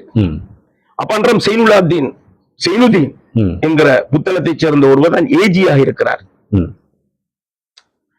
அந்த நேரத்தில் நிர்வாகங்களை செய்வதில் இக்கட்டான நிலைமை ஏற்படுகிறது. என்றால் தமிழ் மக்கள் முஸ்லிம் பிரதேசத்துக்கு வர முடியாது, முஸ்லிம் மக்கள் தமிழ் பிரதேசங்களுக்கு செல்ல முடியாது, மக்களுடைய தேவைகளை பூர்த்தி செய்ய வேண்டும் என்பதனால் தமிழ் மக்களுடைய வேலைகளை நீங்கள் கொஞ்சம் காலத்துக்கு கவனித்துக் கொள்ளுங்கள் என்று அங்கே ஒரு வீட்டிலே இருந்து கவனித்து கொடுக்கப்பட்ட விடயம் தான் அது. இங்க முஸ்லிம் அது அந்த கால நியாயமாக இருந்தது. பிறகு வரதராஜ பெருமாளுடைய ஆட்சியிலே அது ஊர்ஜிதப்படுத்தப்பட வேண்டும் என்று சில குறிப்புகளும், அதை நம்முடையவர்களும் சில பேர்கள் ஒத்துழைத்திருக்கிறார்கள். அதை நம்மிடத்தை புட்டி சொல்ல இயலாது, தவறு செய்திருக்கிறார்கள். ஏதோ அது ஒரு உபபிரதேச செயலகமாக தொடர்ந்து யுத்தம் முடிந்தது பிற்பாடும், இனி பிரச்சனை இல்லை, எல்லாம் உண்டா செய்யலாம் என்ற பிற்பாடும் அது அப்படியோ ஊர்ஜிதப்படுத்தப்பட்டு தமிழர்களுக்குரிய குறிச்சி 29, அதாவது 30% இருக்கிற தமிழ் மக்கள் கல்வியில 29 GS பிரிவுகள் பிரிக்கப்பட்ட அந்த 29 GS பிரிவுகளை தமிழர்கள் பிரதேசம் கையாளுவதாகவும், மற்ற 70% முஸ்லிம்களுக்கும் 29 GS பிரிவு பிரிக்கப்பட்டு, அது என்ன நடந்தது அந்த டைம்ல அரசு என்னத்தை பார்த்துக்கிறது நமக்கு தெரியாது. அவர்களை முஸ்லிம் டிஎஸ் ஆபீஸ் ஆனாங்க முஸ்லிம் என்றோ தெற்கு பிரதேச செயலகம் என்றோ அது கிடையாது. கல்முனை பிரதேச செயலகம், அது தமிழும் கிடையாது, முஸ்லிமும் கிடையாது. இதான் உண்மை. அதே நேரத்தில் அதற்கு தெற்கு பிரதேசம் என்று பேரை வச்சு அங்க வடக்கு பேரை வச்சு குழப்புறார்கள். உண்மையிலே நசீராஜியார் அவர்கள் அந்த வழக்கு போட்டதனால் தான் சில விடயங்கள் தவிர்க்கப்பட்டது. இந்த மைந்தனுடைய சபையிலும் அது பேசப்பட்டிருக்கிறது. அந்த வழக்குத்தான் சில தவறு நடக்காமல் காப்பாற்றியது. அதனால் சொல்லாமல் விடக்கூடாது. அது இல்லாமல் விட்டிருந்தால் அந்த வழக்கு முடியவில்லை, ஆனால் அது தடையாக இருந்தது என்பதெல்லாம் வரலாறு. இப்போது தமிழ் அரசியல்வாதிகளுடைய நோக்கம் என்னவென்றால், 29 GS பிரிவுகளை நாம் நிர்வாக ரீதியாக நாம் எடுத்துக்கொண்டால், நிலத்தொடர்பற்ற முறையிலே கரக்கடப்பள்ளி ரோட்டுக்கு அங்க வைக்கிற முழு டவுன் எல்லாம் சேர்த்து அவர்களுடைய கட்டுப்பாட்டுக்குள் செல்லும். அதனை நம்ம எடுத்துக்கொண்டு பிற்பாடு ஒரு நகரசபை அந்த எல்லை வைத்து கேட்கலாம் என்பது அவருடைய திட்டம். அவருடைய திட்டம் என்னவென்றால், கல்முனை டவுன் அந்த டவுனை நாங்கள் கைப்பற்ற வேண்டும், அந்த ஏரியாவை நம்ம கைக்குள்ள கொண்டு வரணும். அதான் நோக்கம். ஓப்பனா சொல்ல போனா அதான் கதை. இங்க ஆற உரிமை யாரும் பறிக்கல. ஆகவே நாம் என்ன சொல்லுகிறோம் என்றால், உங்களுக்கு இன ரீதியாக நம்ம செயலகம் வைப்பதை விட நகர சபை ஒன்றே பெறுகிறோம், உங்களுக்கு பிரதேச செயலகம் அதுக்குள்ள கிடைக்கும். அல்லது அவரவர் வேலை அவரவர் பார்த்துக்கிட்டு போகலாம். எல்லா மக்களும் இணைஞ்சுதான் ஒரு மாநகர சபை இல்லை, 3 நகர சபைகள் என்ற எல்லையை தீர்மானித்து நடந்தால் இந்த பிரச்சனையும் பெறப்போவதில்லை. இந்த மாநகர சபைக்குள்ள தமிழர்களும் இருப்பார்கள், முஸ்லிம்களும் இருப்பார்கள், மற்ற நகர சபைக்குள்ள முஸ்லிம்களும் இருப்பார்கள், தமிழர்களும் இருப்பார்கள். காரையில் இருப்பதை போன்றோ நாவிதம்பிலே இருப்பதை போன்றோ சந்தோஷமாக வாழ்ந்துவிட்டு போவதற்கு இந்த வர்த்தமானி நிச்சயமா சத்தியமாக உதவி செய்யும். இதனை அழகா பயன்படுத்திக் கொள்வது நம்முடைய பொறுப்பு. தனி முஸ்லிம் அது இயற்கையிலே அமைந்த அங்க தமிழர்களோ இல்ல, இயற்கையிலே ஒரு தனி ஒரு இனமாக அமைந்து விட்டது. அப்படிதான் நினைக்கிறேன். யாழ்ப்பாணத்திலும் சில பிரதேசங்கள் அப்படி தனிய டிவிஷன் தனி இனமா அமைஞ்சிருக்கிறது. ஏன்னா நாங்க வேறு இனம் இல்லைன்னு சொன்னா அப்படியும் அமைஞ்சிருக்கிறது. ஆனால் கலப்பான சில பிரதேசங்களிலே 2 சமூகங்களோ 3 சமூகங்களோ சேர்ந்துதான் ஒரு பிரதேச செயலகமோ அல்லது பிறகு ஒரு சபையோ அமைக்கப்பட்டிருக்கிறது. இன ரீதியாக யாரும் தமிழர்களுக்கு உண்டோ முஸ்லிம்களுக்கு உண்டோ சிங்களவர்களுக்கு உண்டு பிரிப்பதில்லை. நிச்சயமாக அதுதான் நியாயம். அதுதான் இங்கே அப்படி ஒரு பிரச்சனை வரக்கூடாது என்பதனால் தான் இது இந்த வர்த்தமானி நிச்சயமா சத்தியமாக இது உதவி செய்ய போகிறது. உண்மையிலே இவ்வாறு இந்த தீர்ப்பு தெளிவாக சொல்லி இருக்கிறது. சாய்ந்தமரை தவிர்த்து ஏனைய பிரதேசங்களுக்கு எல்லை நிர்ணயம் செய்யப்பட்டு அது 2 மாத காலத்துக்குள் ஜனாதிபதி பார்வைக்கு செல்ல வேண்டும். அங்கிருந்துதான் அதுக்கு பிற்பாடுதான் தேர்தல் நடைபெறும் என்று சொல்லப்பட்டிருக்கிறது. இதிலே யார் மூல காரணமாக இருந்தார்கள், இதற்கு வழக்கு போட்டவர்கள் யார், இதுக்கு பின்னால் என்ன விடயங்கள் நடந்தது என்று பல விடயங்கள் இப்பொழுது பேசி முடித்திருக்கிறோம். இந்த தருணத்திலே கொமெண்ட்ஸ் வழியாகவும் சில விடயங்கள் வந்திருக்கிறது. எமது சிரேஷ்ட மூத்த ஊடகவியலாளர் எமது அன்புக்கு பாத்திரமான சித்திகாரிப்பர் அவர்கள் சொல்லியிருக்கிறார்கள், சாய்ந்தமருது தனியாக பிரிந்தாலும் கல்முனை மக்களுடனான நெருக்கத்தை மேலும் வலுப்பெறச் செய்து ஐக்கியத்துடன் சாய்ந்தமருது மக்கள் வாழ்வார்கள் என்பது எமது நம்பிக்கை என்று சொல்லியிருக்கிறார். நம்பிக்கையில வாழ்ந்தே ஆகும். நிச்சயமாக தலாக்கு செல்லப்பட்ட புஞ்சாரி அள்ளி நம்முடைய கைப்பட்டாலும் கால்பட்டாலும் நம்முடைய உறவு நாம ஒன்றா வாழ்ந்தே ஆகணும். அதுல எந்த மாற்று கருத்தும் இல்ல. அது மற்றொரு கருத்து அரசியல்வாதிகள் குழப்பாம விட்டாச்சுதான். மற்றொரு கருத்தை சொல்லியிருக்கிறார், சரத் பொன்சேகா கிருணிகா போன்றவர்களை பேச சொன்னது யார் என்பது தெரியும். நிச்சயமாக தெரியும். அதெல்லாம் வெளிப்படையா பேசணும். இப்ப தெரியும் என்று ரகசியமா பேசுவார்த்தம். நான் தான் தைரியமான முறையிலே இந்த பேஸ்புக்குள்ளே தைரியமா எழுதி கொண்டிருக்கிறேன். யாரும் சொல்லாத கருத்தை சொல்லி எத்தனை ஊடகவியலாளர்கள் இருக்கிறார்கள், எத்தனை விடயங்களை பேசிக் கொண்டிருக்கிறார்கள். உண்மையான விடயங்களை பேசுவதாக தெரியவில்லை, அரசியல் பேசுவதாக தெரியவில்லை. ஏனென்றால் ஒரு விடயத்தை நான் சொல்லுகிறேன், ஆரம்பத்திலேயே ஒரு விடயத்தை தடுத்து விட வேண்டும், நச்சென்று அடித்து அதை அமர்த்தி விட வேண்டும். இது வளர விட்டு தலையிலாகின்ற ஊடகவியலாளர்கள் இருக்காங்க. இப்ப விளங்கித்தானே, ஒரு பிழை நடந்த பிழை, சரி நடந்த சரி, இன்னைக்கு ஆதாரம், இதான் உண்மை, பொய் பேச முடியாது. சில அரசியல்வாதிகள் பாராளுமன்றத்திலே பச்சை பொய்களை பேசுகிறார்கள், வரலாறு தெரியாமல் பேசுகிறார்கள், கேவலமாக இருக்கிறது. நிச்சயமா இன்னும் ஒரு விடயம் சொல்லப்பட்டிருக்க ரிஃபாத் அவர்கள் சில விடயங்கள் எழுதியிருக்கிறார். அவருடைய கருத்தாக இருக்கும். ரிஃபாத் அகமட் கல்முனை 4 பிரதேச செயலகங்களாக பிரிப்பதற்கு முதல் மாவடிப்பள்ளி, மாளிகைக்காடு, நாவிதம்பள்ளி வெளிகளில் உள்ள முஸ்லிம் பிரதேசங்கள் அருகில் உள்ள முஸ்லிம் பிரதேச செயலகங்களுடன் இணைக்கப்பட வேண்டும் என்ற கருத்தை அப்படி செய்யல. இன்றைக்கு உங்களுக்கு தெரியாது, நான் ஒரு விஷயத்தை சொல்ல, காரதீவு பிரதேசத்தை எடுத்துக் கொள்ளுங்கள். அங்கே இருக்கிற மாவடிப்பள்ளி மக்களோ மாளிகைக்காடு மக்களோ, மாளிகைக்காடு நான் மாளிகைக்காடு இருப்பதனால், என்னுடைய உறவுகள் அங்கே இருப்பதனால், அந்த மாளிகைக்காடு மக்களுடைய மாபெரிய விருப்பமே காரதீவு இருப்பதான் விரும்புகிறார்கள். இன ஒற்றுமைக்கு ஒரு மாபெரிய எடுத்துக்காட்டு அங்கே இருக்கிறது. ஒரு காலத்தில் 1986 முன் அங்கே வாழ்ந்தவனான், அங்கே பிரச்சனையில் மௌன் கொடுத்தவன் நான். அந்த நேரத்திலே காரதீவை விட்டு பிரிய வேண்டும் என்று மாலைக்காட்டிலே பிரச்சனை வந்ததே காரணமே அதான். நிறைய ஒவ்வொரு கிழமையும் பிரச்சனை வரும். நீயா நானா இருக்க மாட்டோம், எல்லை இதா அதான் பிரச்சனைப்பட்ட காலங்கள் இருக்கிறது என்று பாருங்கள். அந்த மாளிகைக்காட்டு மக்கள் பிரிய மாட்டோம், நாங்கள் காரதீவோட இருப்போம் என்று இருக்கிறார்கள் என்றால் நீங்கள் உங்கள் கூட்டாளிமாறு இருப்பார்கள், விசாரித்து பாருங்கள். இன ஒற்றுமையின், ஏனென்றால் காரதீவு பிரதேசத்தை பொறுத்தவரையில் அவர்கள் நியாயமாக நடந்து கொள்கிறார்கள். நான் அறிந்தவரையில் நியாயமாக நடந்து கொள்கிறார்கள். அவருடைய பங்குகள் வந்தால் அழகாக பிரித்து கொடுக்கிறார்கள். முஸ்லிம் பிரதேசங்களை கவனித்துக் கொள்ளுகிறார்கள். அந்த முஸ்லிம் பிரதேசங்களில் நாங்கள் வேலை முடிப்பதற்கு அலுவலகங்களுக்கு செல்லுகின்ற போது முன்னுரிமை கொடுக்கிறார்கள். அங்கே எந்த துவேஷமும் காட்டப்படுவதில்லை என்ற விடயங்களை நாங்கள் அறிந்து கொண்டிருக்கிறோம். நிச்சயமா அங்கே உள்ள ஆகப்பெரிய ஒரு மீன் மார்க்கெட்டே மாளிகைக்காட்டுக்குள்ள இருக்கு. அந்த மீனவர்கள் கூட நாங்கள் இங்கேதான் இருக்க வேண்டும் என்ற போய் கேளுங்க, மாளிகைக்காட்டு மக்கள்கிட்ட போய் சாய்ந்த முறது இணைவோமா அல்லது இணைய மாட்டா, இல்ல அது நீங்க போய் பாருங்க. ஏன்னா அந்த சுனாமி அடித்த துண்டுக்குள் அந்த காலப்பகுதிக்குள் ஒரு மிக நியாயமான முறையிலே சில விடயங்களை செய்திருக்க. ஆனால் பிரச்சனை இருக்கலாம், என்ன ரீதியான சில விடயங்கள் இருக்கலாம். அதை நாம் நெல்லை பத்தியும் சொல்ல வேணும். அப்ப மாளிகைக்காட்டு மக்களுக்கு காரதீவு பிரதேச செயலகம் அநியாயம் செய்தால், அந்த பிரதேச சபை அநியாயம் செய்தால், அங்க மேயரோ அல்லது அந்த தவிசாளரோ அநியாயம் செய்தால் அந்த மக்கள் உடனே ரியாக்ஷன் வழங்கும். அந்த பூமமா அது வெடிக்கும். ஆனால் அங்கு ஒன்றுமே கிடையாது, ஒரு நிர்வாக சிக்கலோ ஒரு பிரச்சனையோ அது கிடையாது. அதே எடுத்துக்காட்டு. அப்ப அதுக்குள்ள பிரிக்கிற அதுபோல கனடாவில இருந்து சிராஜ் இருக்கின்றார் அன்பு நண்பர். இப்ராஹிம் ஹாஜி, எல்லை நிர்ணயம் எவ்வாறு அமைய வேண்டும் என்பதில் உங்கள் பார்வை என்ன?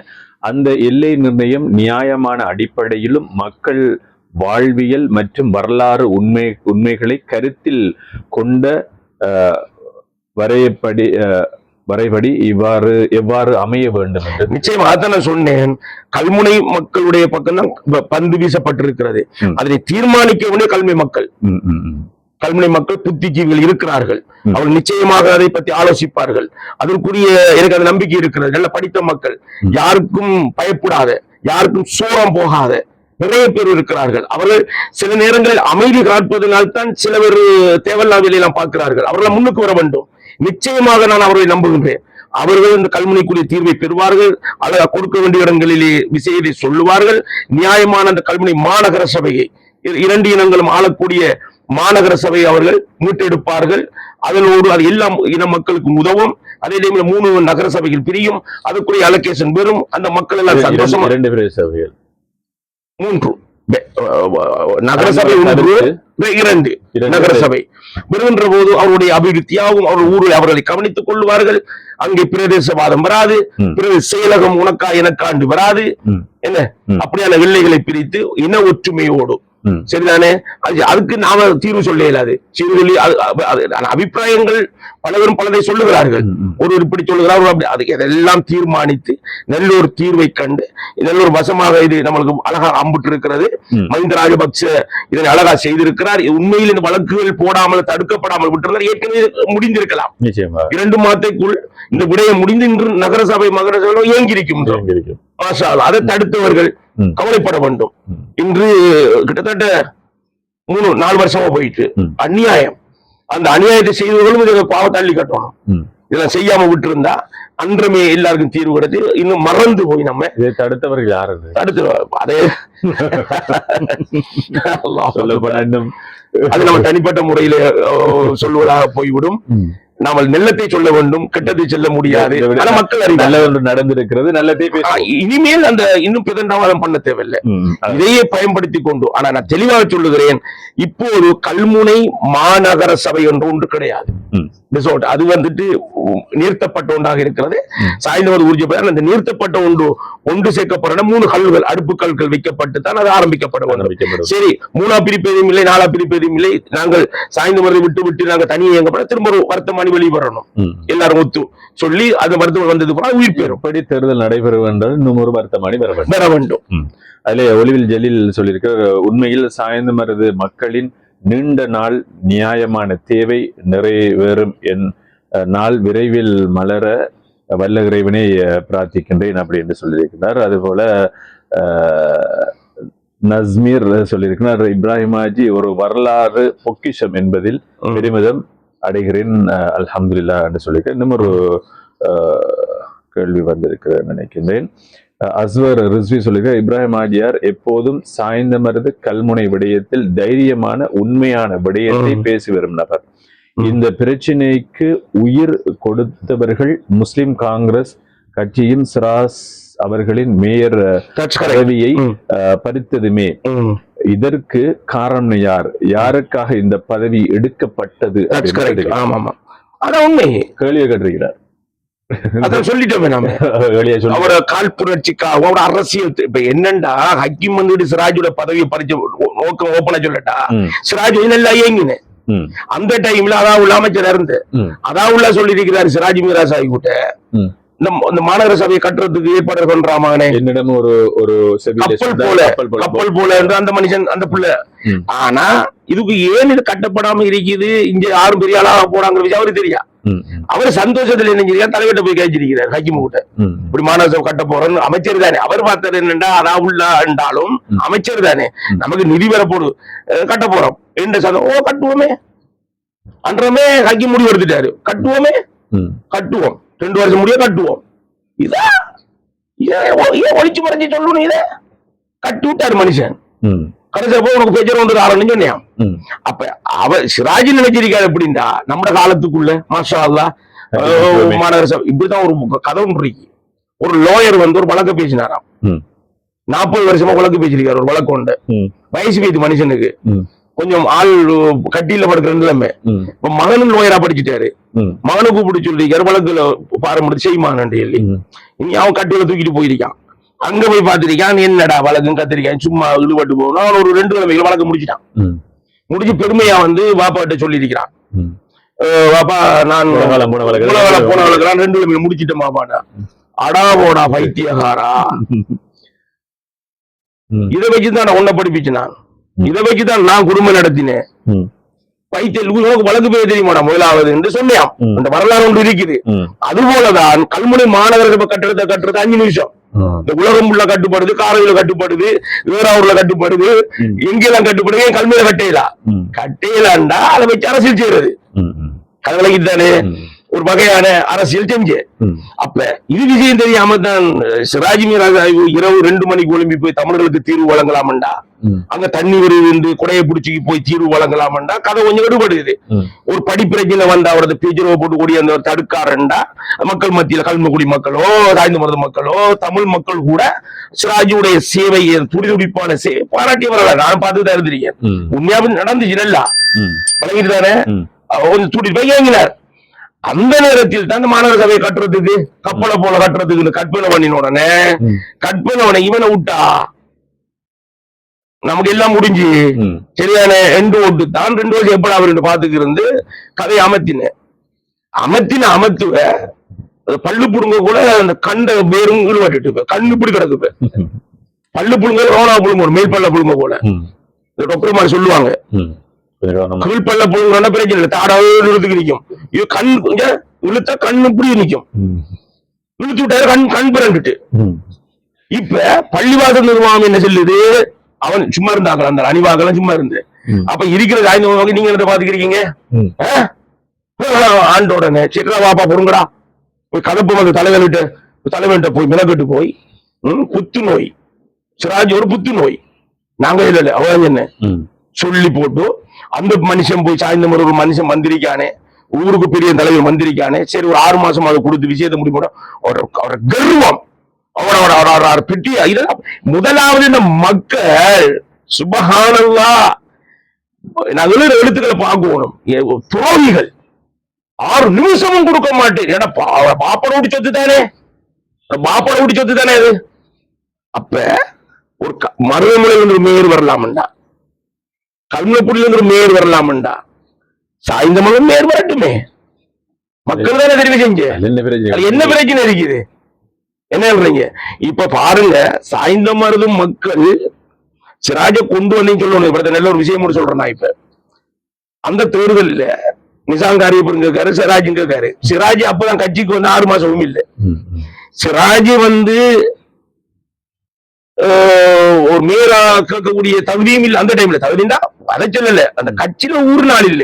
நிசாங்காரி பழைய ஆள், அசோக சொந்தக்காரன், படிச்சவன் என்ற ரீதியில முதன்மை வேட்பாளர் அவர்தான் போட்டு போடுங்க நான் சொல்லியிருந்தா சாய்ந்த மருது மக்கள் 90% நிசாங்காரி போட்டு பண்ணிருப்பாங்க. சத்தியம் சொல்றேன். அதை சொல்லல காங்கிரஸ். ஏன் அவரோட நோக்கம் அந்த டைம்ல நிசாமந்திரப்படா நிசாங்காரி பெரிய ஆள் ஆயிட்டானே கதகந்தல் ஆயிரும். சொல்றோம் ஓப்பனா, இது நிசாங்காரி தெரியும். கழிச்சிருக்கேன் அங்க போய் அவர் திட்டி இருக்கிறாரு. இந்த கடாவிக்கு நடந்த நிலை நடக்கும், நாசமா போவான்னு சொன்னாரு. எந்த கண்ணுக்கு இருக்கு என்னகிட்ட சொன்னாரு, அநியாயம் செய்யறான்னு சொன்னாரு, ஹக்கீமனுக்கு அநியாயம் செய்யறான்னு சொன்னாரு, எனக்கிட்ட சொன்னாரு. ஆதாரம் சாட்சி இருக்குது வல்லாஹி. அப்படி கொண்டு அநியாயம் செஞ்சு என்னத்துக்குன்னா பெரியாள் ஆயிடுவானே, பெரியாள் ஆயிரப்படா. உம்மோட திம்பியா ஓம், பாப்பாவோட திம்பியா ஓம்.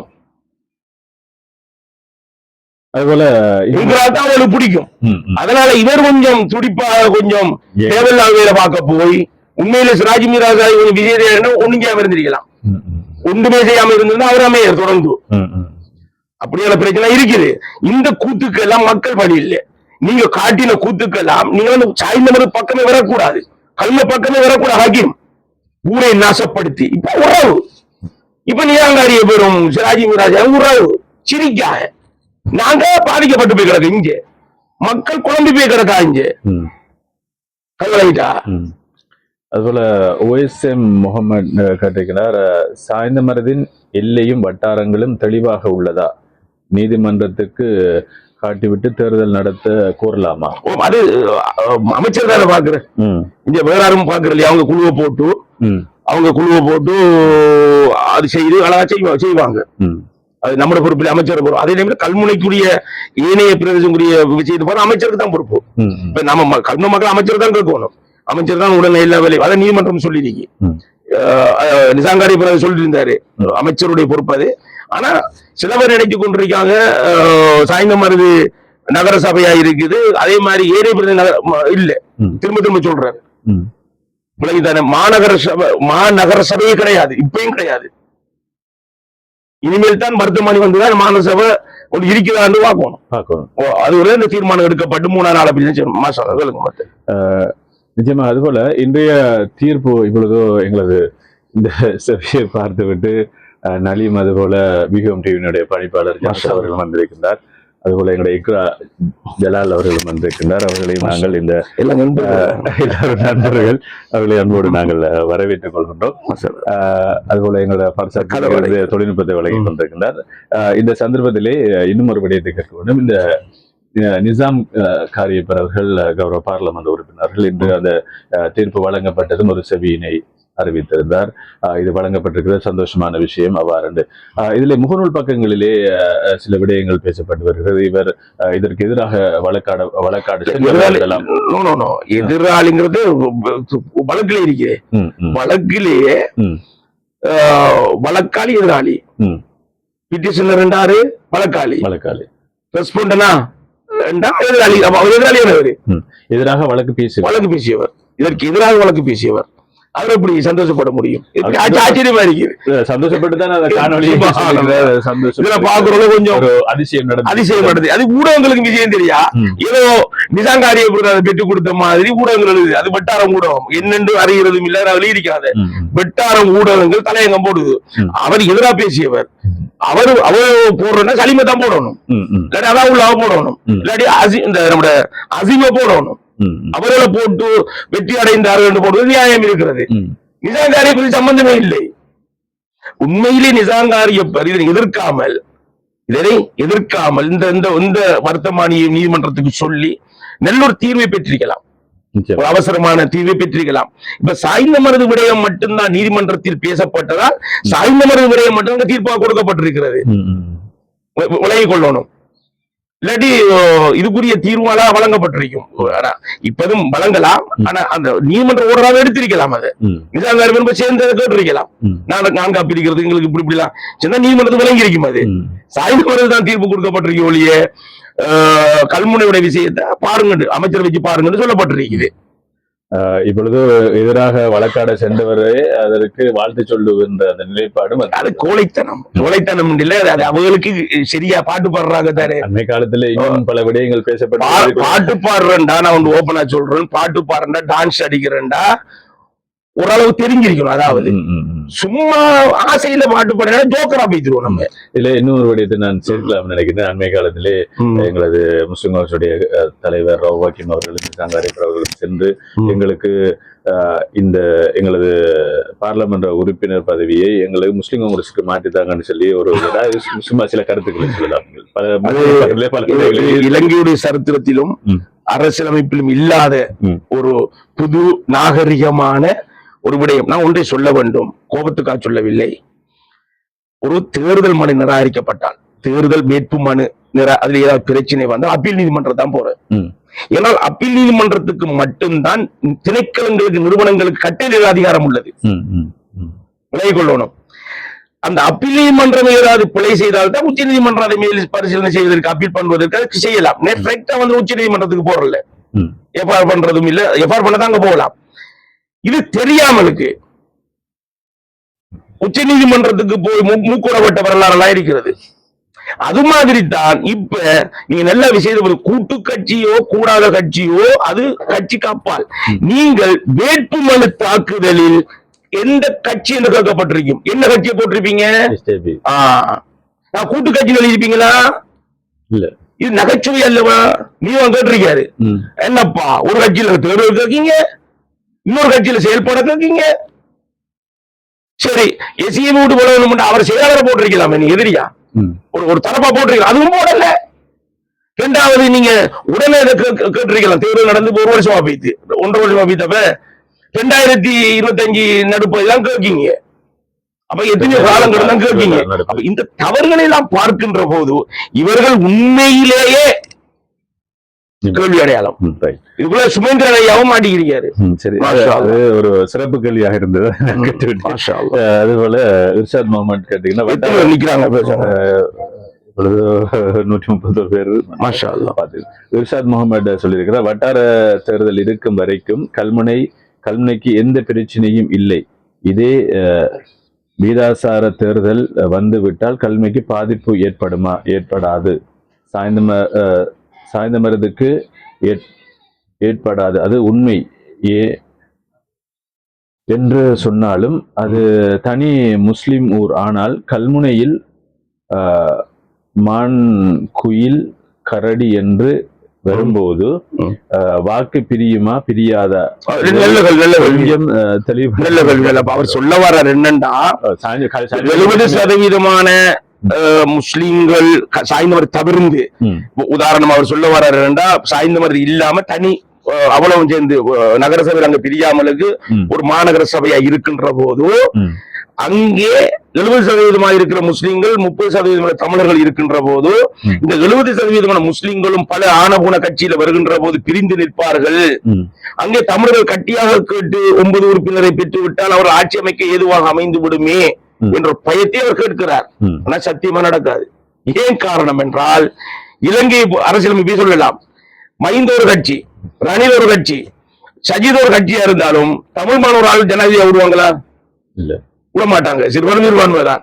அதே போன்று ஏசிஎம்சி உறுப்பினர் எடுத்தாலும் சரிதான், கட்சியாளரும் சரிதான், ஆட்சி அமைக்கின்ற விடயத்தில் முஸ்லிம்களுக்கு தான் அங்க உரிமை கொடுப்பார்கள். ஏன்னா நம்ம பெரும்பான்மை இருக்கிறோம், 70%, 58,000 வாக்குக்கு மேலே இருக்கிற முஸ்லிம்கள் அங்க 29,000 தான் இருக்குது. அதை பயப்பட தேவையில்லை. அந்த விஷயத்துல ஆளுங்கட்சி எதிர்கட்சி தமிழர்களும் பிரிக்கிறாங்க, அவனும் 4-3 கட்சியில கேட்கிறாங்க, அங்க 3-4 தான் அவங்களும் கேட்கிறாங்க.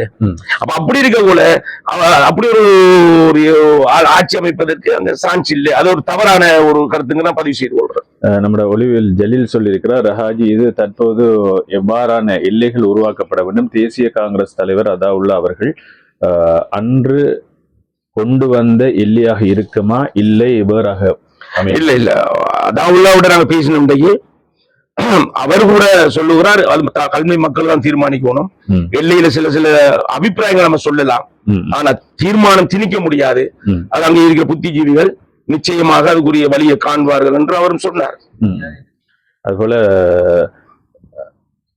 இணைந்த வடகிழக்கு கிழக்காக இலகுவாக பிரிக்கப்பட்டதை போல் கல்முனை பட்டணத்தை தனியே பிரிக்கலாம் என்று சொல்லியிருக்கார். அந்த கல்முனை பட்டணம் தனியாக வர வேண்டும் அப்படி என்று அந்த கருத்தை சொல்லியிருக்கிறார். அவர் புரியவில்லை. ஹாஜியாரின் அரசியல் கருத்துக்களுக்கு ஒரு ரசனையாக இருப்பது போல் ஒரு சில தனிப்பட்ட தாக்குதல் பேச்சுவார்த்தை வசனங்களும் இருக்கிறது என்று உண்மையிலே தவறாக நினைத்துக் கொள்ளக்கூடிய நேயர்களே சில ஆதங்கங்கள், சில கவலைகள். இப்ப நாம ஒரு விடயத்தை பேசுகின்ற போது, அநியாயம் நடக்கின்ற போது அதனை பொறுத்து கொண்டிருப்பதற்கு மனம் தாங்கவில்லை. பச்சை அநியாயம், பச்சை சூது, பச்சை ஒரு செய்கின்ற போது விஷயம் தெரிஞ்ச நமக்கு ஆத்திரம் வருகிறது, கோபம் வருகிறது. அந்த கோபத்துல அடக்கி தான் பேசிட்டு இருக்கேன். இன்ஷா அல்லாஹ் தவறாக ஏதாவது வந்து மன்னிச்சு கொள்ளுங்க. ஆனா யாரும் அந்த தவறு செஞ்சாலும் கோவிக்க மாட்டாங்க. அவங்களுக்கு தெரியும், மனச்சாட்சியை தொட்டால் தெரியும் ஊரை குழப்பினது யார், அரசியல் செய்தது யார், எங்கெங்க குத்தினார்கள் குழம்பினார்கள் என்று அவர்களுக்கு தெரியும். நாங்க பாத்துக்கோ, நாங்க மடையன் இல்லையே, 60 வயசாகுது, எங்களுக்கு அனுபவம் இருக்குதே, நாங்க கண்ணை மூடிட்டு குருடனை போல இருக்க இல்லையே. இப்போ வந்து 2000 ஆண்டு பிறந்த பிள்ளைகளுக்கு நாம போகலாம். நாங்க 62 பிறந்தார்கள், எங்களுக்கு எல்லாம் தெரியும், சகலதும் தெரியும். பைத்தியார் என்று பேசுற மாதிரி பேச இயலாது. அதுல முக்கியமாக புதிய புத்தகம் படிக்கிறதும் புதிய பேப்பர் வாங்குறதும் இப்ப என்ன ராஜ முழு வீடியோ சேர்த்தீங்களே என்ன பார்வைத்து நேற்று உண்ட கதைக்கா என்ன உண்ட கதைக்கா அன்னைக்கு ஒரு தலைவர் வந்துகிட்டு கிறிஸ்டிய தலைவரை ஏற்றுக்கொண்டது ஈழத்தமிழர்களான்னு சொல்றாரு.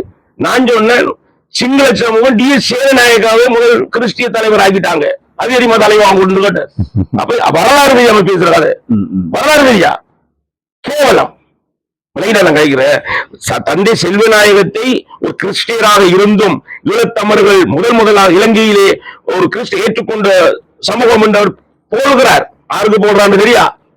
இங்க சிங்களம் செஞ்சு ஆடிட்டாரு. DS சேனநாயக யாரு? பண்டர்நாயக யாரு?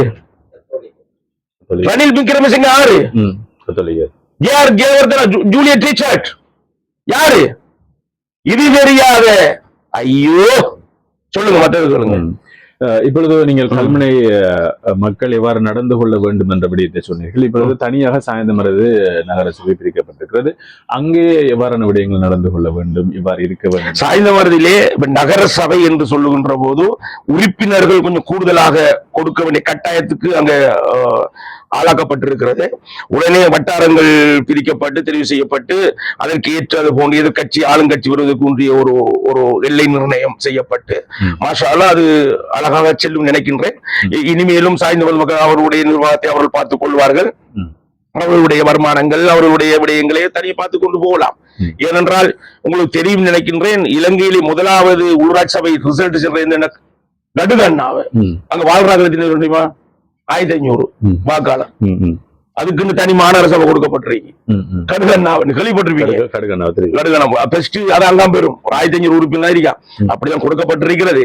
ஆகவே சனப்பெருக்கம் கூட்டிட்டு தானே அங்கேயும் பார்க்கணும். நம்ம அங்கே கிட்டத்தட்ட 50,000க்கு மேற்பட்ட மக்கள் வசிக்கிறாங்க. கல்முனை பிரதேசத்திலையும் வசிக்கிறாங்க. இப்ப எல்லாரும் நிர்வாகத்தை பிரிச்சு கொடுத்தோம்னா அவங்களோட வேலையை அவங்க பாத்துக்குவாங்க. இப்ப உதாரணமாக கல்முனைய வருமானம் என்பது கல்முனைக்குள் வருகின்ற போது கல்முனை அழகாக அபிவிருத்தி செய்யலாம். கல்முனை மக்கள் இன்னும் எவ்வளவு வேலை செய்யலாம் என்கிற நிறைய விடயங்கள். ஒரு மடுவம் இல்லை நம்ம ஊருக்கு, ஒரு மடுவம் இல்லை. அதே வாடகை கொடுத்து செய்யற அளவுக்கு இது நிலைமை நம்மட. அப்ப அப்படி எல்லாம் இருக்குது. அது கதைச்சு வேலை இல்ல. ஒரு MS காரிய கட்டடத்துல இப்ப நான் அண்டை போய் பார்த்தேன். அந்த மாநகர உளுத்து போயிட்டு பாருங்க.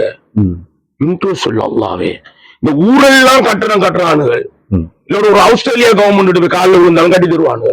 கட்ட போடாத முடியல இருக்கிறார்கள். கட்டே இல்லாம இல்ல, உளுத்து போயிட்டு அந்த கட்டடம். கரையான் படம் ஓடி போச்சு, கரையான் படம் ஓடி இருக்கிறது. என்ன கர்மண்டாவாப்பா இது? அங்க பாசிய சாலையை கொண்டு போட்டு இடம் கிடக்கு சும்மா. பாசிய சாலை அந்த மண் சுரம்பி திறந்த பாசிய சாலை ஒரு பொக்கிஷம், கல்முனையின் பொக்கிஷம். அதை கொண்டு பூத்தி எல்லாம் அது இல்லாம ஆக்கி அது என்னமோ கிடக்குது. இதெல்லாம் ஒரு நிர்வாகம். கல்முனையினால் இடம் இல்லாம இருக்குது. அப்படி கொள்ள வழக்கங்கள் இருக்குது. மாஷா அல்லாஹ் எதிர்காலத்துல ஒரு நல்ல நிர்வாகங்கள் வந்து செய்யும். ஆனா அந்த பழைய நிர்வாகம் விஜய் வந்து தமிழ்நாட்டை அடிச்சு நொறுக்கின மாதிரி இங்க ஒரு மாற்றம் ஏற்பாடு ஓட போறா கொஞ்சம் பேரு. நான் போன இந்த NDPக்கு 18,000 மக்கள் கல்வியில வாக்களிச்சிருக்காங்க. ஏன்னா வெறுப்புல வாக்களிச்சிருக்கான். வெறுப்புல அந்த 18,000 சின்ன காசு இல்ல. அதுல கிளவி கட்டது குமரு இளைஞர்கள் எல்லாம் பார்க்க பண்றீங்க. அவனை பிரேம்பஸ் பண்ண அவன பாரம்பரியமாக கட்சி வாக்களிச்சார்கள். கோபத்தில் போட்டிருக்கான். இன்ஷா அல்லாஹ் எதிர்வார மாநகர சபை ஏதோ ஒரு ரவியில் ஓடப்படாது. இந்த விஜய் வந்து திறத்தின மாதிரி தான் மக்கள் ஒரு மாற்று பார்த்துக்கிறான். படிச்ச மக்கள் முன்னுக்கு வருகின்ற போது துண்டை காணும் துணிய காணும் ஓடுவார்கள். இன்ஷா அல்லாஹ் மாத்திரமல்ல இளைஞர்களும் தியாகம் உள்ளவர்கள் வரணும். சும்மா 50 லட்சம் செலவழிச்சு போட்டு 2 கோடி உழைக்க போறாங்க வரப்படா. அதை சொல்லி வச்சுக்கிறார். இது என்னோட செலவழி கூடப்படா. எந்த மாநகர சபையிலையும் உறுப்பினர்கள் தேர்தல் கேட்கின்ற போது அவனோட ஊட்ட பிளேண்டி கூட குடிக்க கூடாது. ஏன்னா அவன் நம்ம வேலைக்காரனா போறான். வேலைக்காரனா போறவன்டா நீ லஞ்சம் வாங்கினா அந்த லஞ்சத்தை உழைக்கத்தானே போவான். ஒரு தேர்தலுக்கு 1 கோடி செலவழிச்சு போட்டு போறவன் அங்க போய் 1 கோடி 2 கோடி ஆக்க பாப்பானா உங்களோட வேலையை பாப்பானா? முதலாவது லஞ்சம் தானே அநியாயத்துக்கு காரணம். அது இனி வரப்படாது. மாஷா அல்லாஹ். அதுபோல கல்முனை மாநகர சபை தேர்தல் ஒன்று வந்தாலும் உங்களுடைய நிலைப்பாடு? இன்ஷா அல்லாஹ் சுயேட்சை கப்பம் முடிவு ஒன்றி சுயேட்சை கப்பம் இன்ஷா அல்லாஹ். மாநகர சபைக்கு ஒரு அது அல்லாஹ் நாடினா கிடைக்கும். ஆனா நாம வந்துட்டு இப்படித்தானே சுயேட்சையில இருக்கிறேன்டா ஒரு 5% ஒழிக்க மாட்டேன். ஊடு பூட்டி போடுவார். ஒரு வீட்டை பக்கம் வரப்பட. ஏன்னா அவரோட வேலைக்காரன நாங்க போக கூட இவங்களுக்கு இருந்து நான் காலில் விடணும். பட்டி எடுக்க வரலாம். ஆனா ஒன்று தேர்தல் முடிஞ்சதுக்கு பிற்பாடுதான் கதவு திறக்கப்படும். உங்களுக்கு பிளேண்டிதா ஒரு சுதந்திரம் மாட்டோம். விரும்பினா போட்டு போடுங்க விடுங்க. நாங்க உங்களோட வேலைக்காரனா போறோம். எங்களுக்கு நீங்க காசு தாரதா அல்லது நாங்க உங்களுக்கு காசு தாரதா? இப்ப உங்களுக்கு நான் 10 லட்சம் செலவழிச்சு போட்டு போனோம்னா 20 லட்சம் வளர்க்குறது நான் பாப்பாங்க. ஒரு மிஷினுக்கு எத்தனை டயர் மாத்துற? பெரிய டயரு 2 4 மாத்துவோம். இது இப்ப நடந்தது. 100 மீட்டர் ரோட்டுக்கு 90 வல்பு போடுவோம். உழைக்கணும் நாங்க. அல்லாஹு அக்பர். இன்ஷா அல்லாஹ். ஆகவே மாநகர சபைக்கு போவதென்றால் இந்த மக்கள் ஒருவரை லஞ்சம் வாங்க கூடாது. அட்டிக்கு தோணும். ஆனா தீர்மானிக்கணும். உனக்கு போட்டு போடுற நீ போ. அவன் ஒன்னும் செலவழிக்காத வந்தானே அங்க போன உடனே அவன் கையால மடியால செலவழிச்சு மக்கள் சேவை செய்வான். லஞ்சம் செலவழிக்கலையா அவன்? விளைய கொள்ளணும். ஆகவே அவன் தர 5000 ரூபாய்க்கும் அவன் தர கரண்டுக்கும் அவன் தர தண்ணி பில்லுக்கும் மூட்டை போட்டு போய் அவன் செலவழிச்சு கடைசி 1 கோடி கணக்கு பார்த்து போட்டு போய் அங்க போய் எங்கடா வழி இருக்குன்னு வாக்கா போலா சேவை செய்யறார்கள். ஒரு கதைக்கு சொல்றேன். ஆகவே இன்னொரு விளக்கம் நடக்குதுன்னா எல்லாரும் இல்ல, எல்லாரும் கதைக்க கூடாது. நல்லவர்கள் இருக்கிறார்கள். அதுக்குள்ள மாநகர சபைக்குள்ள நல்லவர்கள் குரல் கொடுத்தவர்கள் இருக்கிறார்கள். ஆனா என்ன செய்யறது? அவங்களுக்கு எதிராக போராடுறதுக்கோ கடைசி அவரால் சொன்னாராம் ஒரு பெரிய நாள் ஒரு வழக்கு போடுங்க பொருளா உரமா கத்தாம. அப்புறம் அவராட்ட கேட்டு வழக்கு போடுறது ஆகி ஒண்ணுமே வழக்கு போட வசதி உள்ளவன் போகணும். ஊழல் தொடர்பா அப்ப வழக்கு போறது இன்ஷா அல்லாஹ் நாம அதுக்குள்ள போனோம்டா வழக்கு தான் ஹைகோர்ட் வரையும் கை ஓட்ட கட்ட வேண்டி வரும். இதான் என்ன செய்யலாம்? அடிச்சா பட்டுக்குவேன். நம்ம சண்டித்தனம் காட்டையில பிள்ளையா பாமவனே கோடு கட்டிக்கிறவங்களுக்கு தான், நீதிபதி இருக்கிறவங்களுக்கு தான், போலீஸ் இருக்கிறவங்களுக்கு தான் 100க்கு 100% பயன்படுத்துவேன். இன்ஷா அல்லாஹ். கட்சியை ஓட வேண்டி வரும். ஊழல் என்ற பேச்சுக்கு இடம் இல்லாம இருக்கும். இன்ஷா அல்லாஹ் நமக்கு போனோம்டா தோத்த என்ன செய்வோம்? ஊட்டடிப்போம். இன்னொரு கேள்வி வந்திருக்கிறது. நிசாம் காரியப்பர் கடந்த பாராளுமன்ற உறுப்பினர் நிசாம் காரியப்பர் அவர்கள் கடந்த பாராளுமன்ற உரையில் கிழக்கு மாகாணத்தில் ஒரு தளபதி வேண்டும் என்று சாணக்கினை நோக்கி பேசியதாக முகநில் காண பேசினது விஜய் மாதிரி வரணுமா? இதனை எவ்வாறு விளங்கிக் கொள்ள முடியும்? நாளை பத்தி எழுதியிருக்கிறது. கேவலம் அதுக்காக சாணக்கியனை போல செல்ல வரல. அவரது சமூகத்துக்கு அவர் போராடுகிறார். கல்வி விடயத்தில் போராடுகிறார். மட்டக்களப்பிலே இருந்த பள்ளிவாசலுக்கு முன்னே இருந்த பெரும் பிரபல்யமான மரத்தை நெருப்பு பத்தி இருந்திருக்கிறார். ஓட்டமாவடியிலே ஒரு தனியார் முஸ்லிம்களுடைய காணிக்கு அத்துமீறி புல்டோசர் ஒன்று அடிச்சு திரட்டி தடமட்டமாக்கினார். மட்டக்களப்பிலே காணி பிரச்சினை முஸ்லிம்களுடைய காணிகள் அபகரிக்கப்பட்டிருக்கு. அது சம்பந்தமா பேசுகின்ற போது அவர் பேசுகிறார். கல்வி சம்பந்தமா பேசுகிறார். அவருடைய சமூகத்துக்கு அவர் பேசுகிறார். அதை போல சொல்ல முடியாது. வெக்கம் இல்லாம உங்களுடைய சமூகத்துக்கு போராடுறது நேரம் இல்ல. இங்க பாருங்க கரக்கடப்பள்ளியில ரோட்டை கொண்டு வந்துட்டு இதை கலைக்கு நேரம் இல்ல. பாலம் போட போறாராம். ரோட்டு உடைஞ்சிட்டு கம்பி இல்ல கலைக்கணுமா இல்லையா? இப்ப ஊர்ல எவ்வளவு பிரச்சனை இருக்கு. நம்ம ஊர்ல அந்த கரையோரங்கள் அறிக்கப்பட்டு அது பார்லிமெண்ட்ல பேசுங்களேன். ஜனாதிபதிக்கு சொல்லுங்களேன். பாலம் போட போறாங்க. கலைக்கிறது பஞ்சம், கதை பஞ்சம். பாட்டு பாடுறா இதை பாட்டுக்கு இருக்காங்க கொஞ்சம் பேரு. அதுபோல மூத்த சிரேஷ்ட ஊடகவியலாளர் சித்திக் காரியப்பர் சார் அவர்கள் மக்கள் 130 பெரிய ஒரு சபையில பேசுற மாதிரி பேசிட்டு இருக்கோம். அல்ஹம்துலில்லாஹ் அவங்கள நன்றி செலுத்துறேன். நம்ம வந்து பேசுறது ஏனண்டா பெரும்பெரும் பேசக்குள்ள கூட இப்படி சண்டை நிக்கிறல்ல. நம்ம பேச்ச கேட்கிறாங்க, டைம் எதிர்பார்த்து கேட்கிறாங்க. மாஷா அல்லாஹ் நிறைய விஷயங்கள் சொல்லி இருக்கிறோம். இன்னும் நிறைய விஷயங்கள் பேச வேண்டியிருக்கும். பேசும் ஒரு காலத்திலும் பேசிக் கொண்டிருக்கிறோம். முடித்துக் கொள்ளலாம். எல்லைகளை நிர்ணயிப்பது துறைசார் அமைச்சரா அல்லது எல்லை நிர்ணய ஆணைக்குழு? அதை நியமிப்பது அமைச்சர். இன்ஷா அல்லாஹ் அது நியாயம் நடக்கும். ஏதோ நல்லது நடந்து விட வேண்டும். இன்னும் ஒரு கேள்வி எமது அன்பு நண்பர் சிராஜ் கனடாவிலிருந்து கேட்டிருக்கிறார். எங்களது ஜலால் ஹாஜர் அவர்கள் அதனை தந்திருக்கின்றார். நன்றி உங்களுக்கு.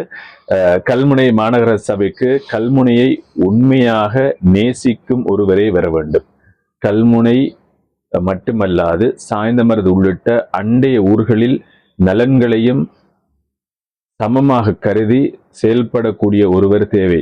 அந்த வகையில் பார்த்தால் நீங்கள் மிகவும் பொருத்தமான வேட்பாளர்.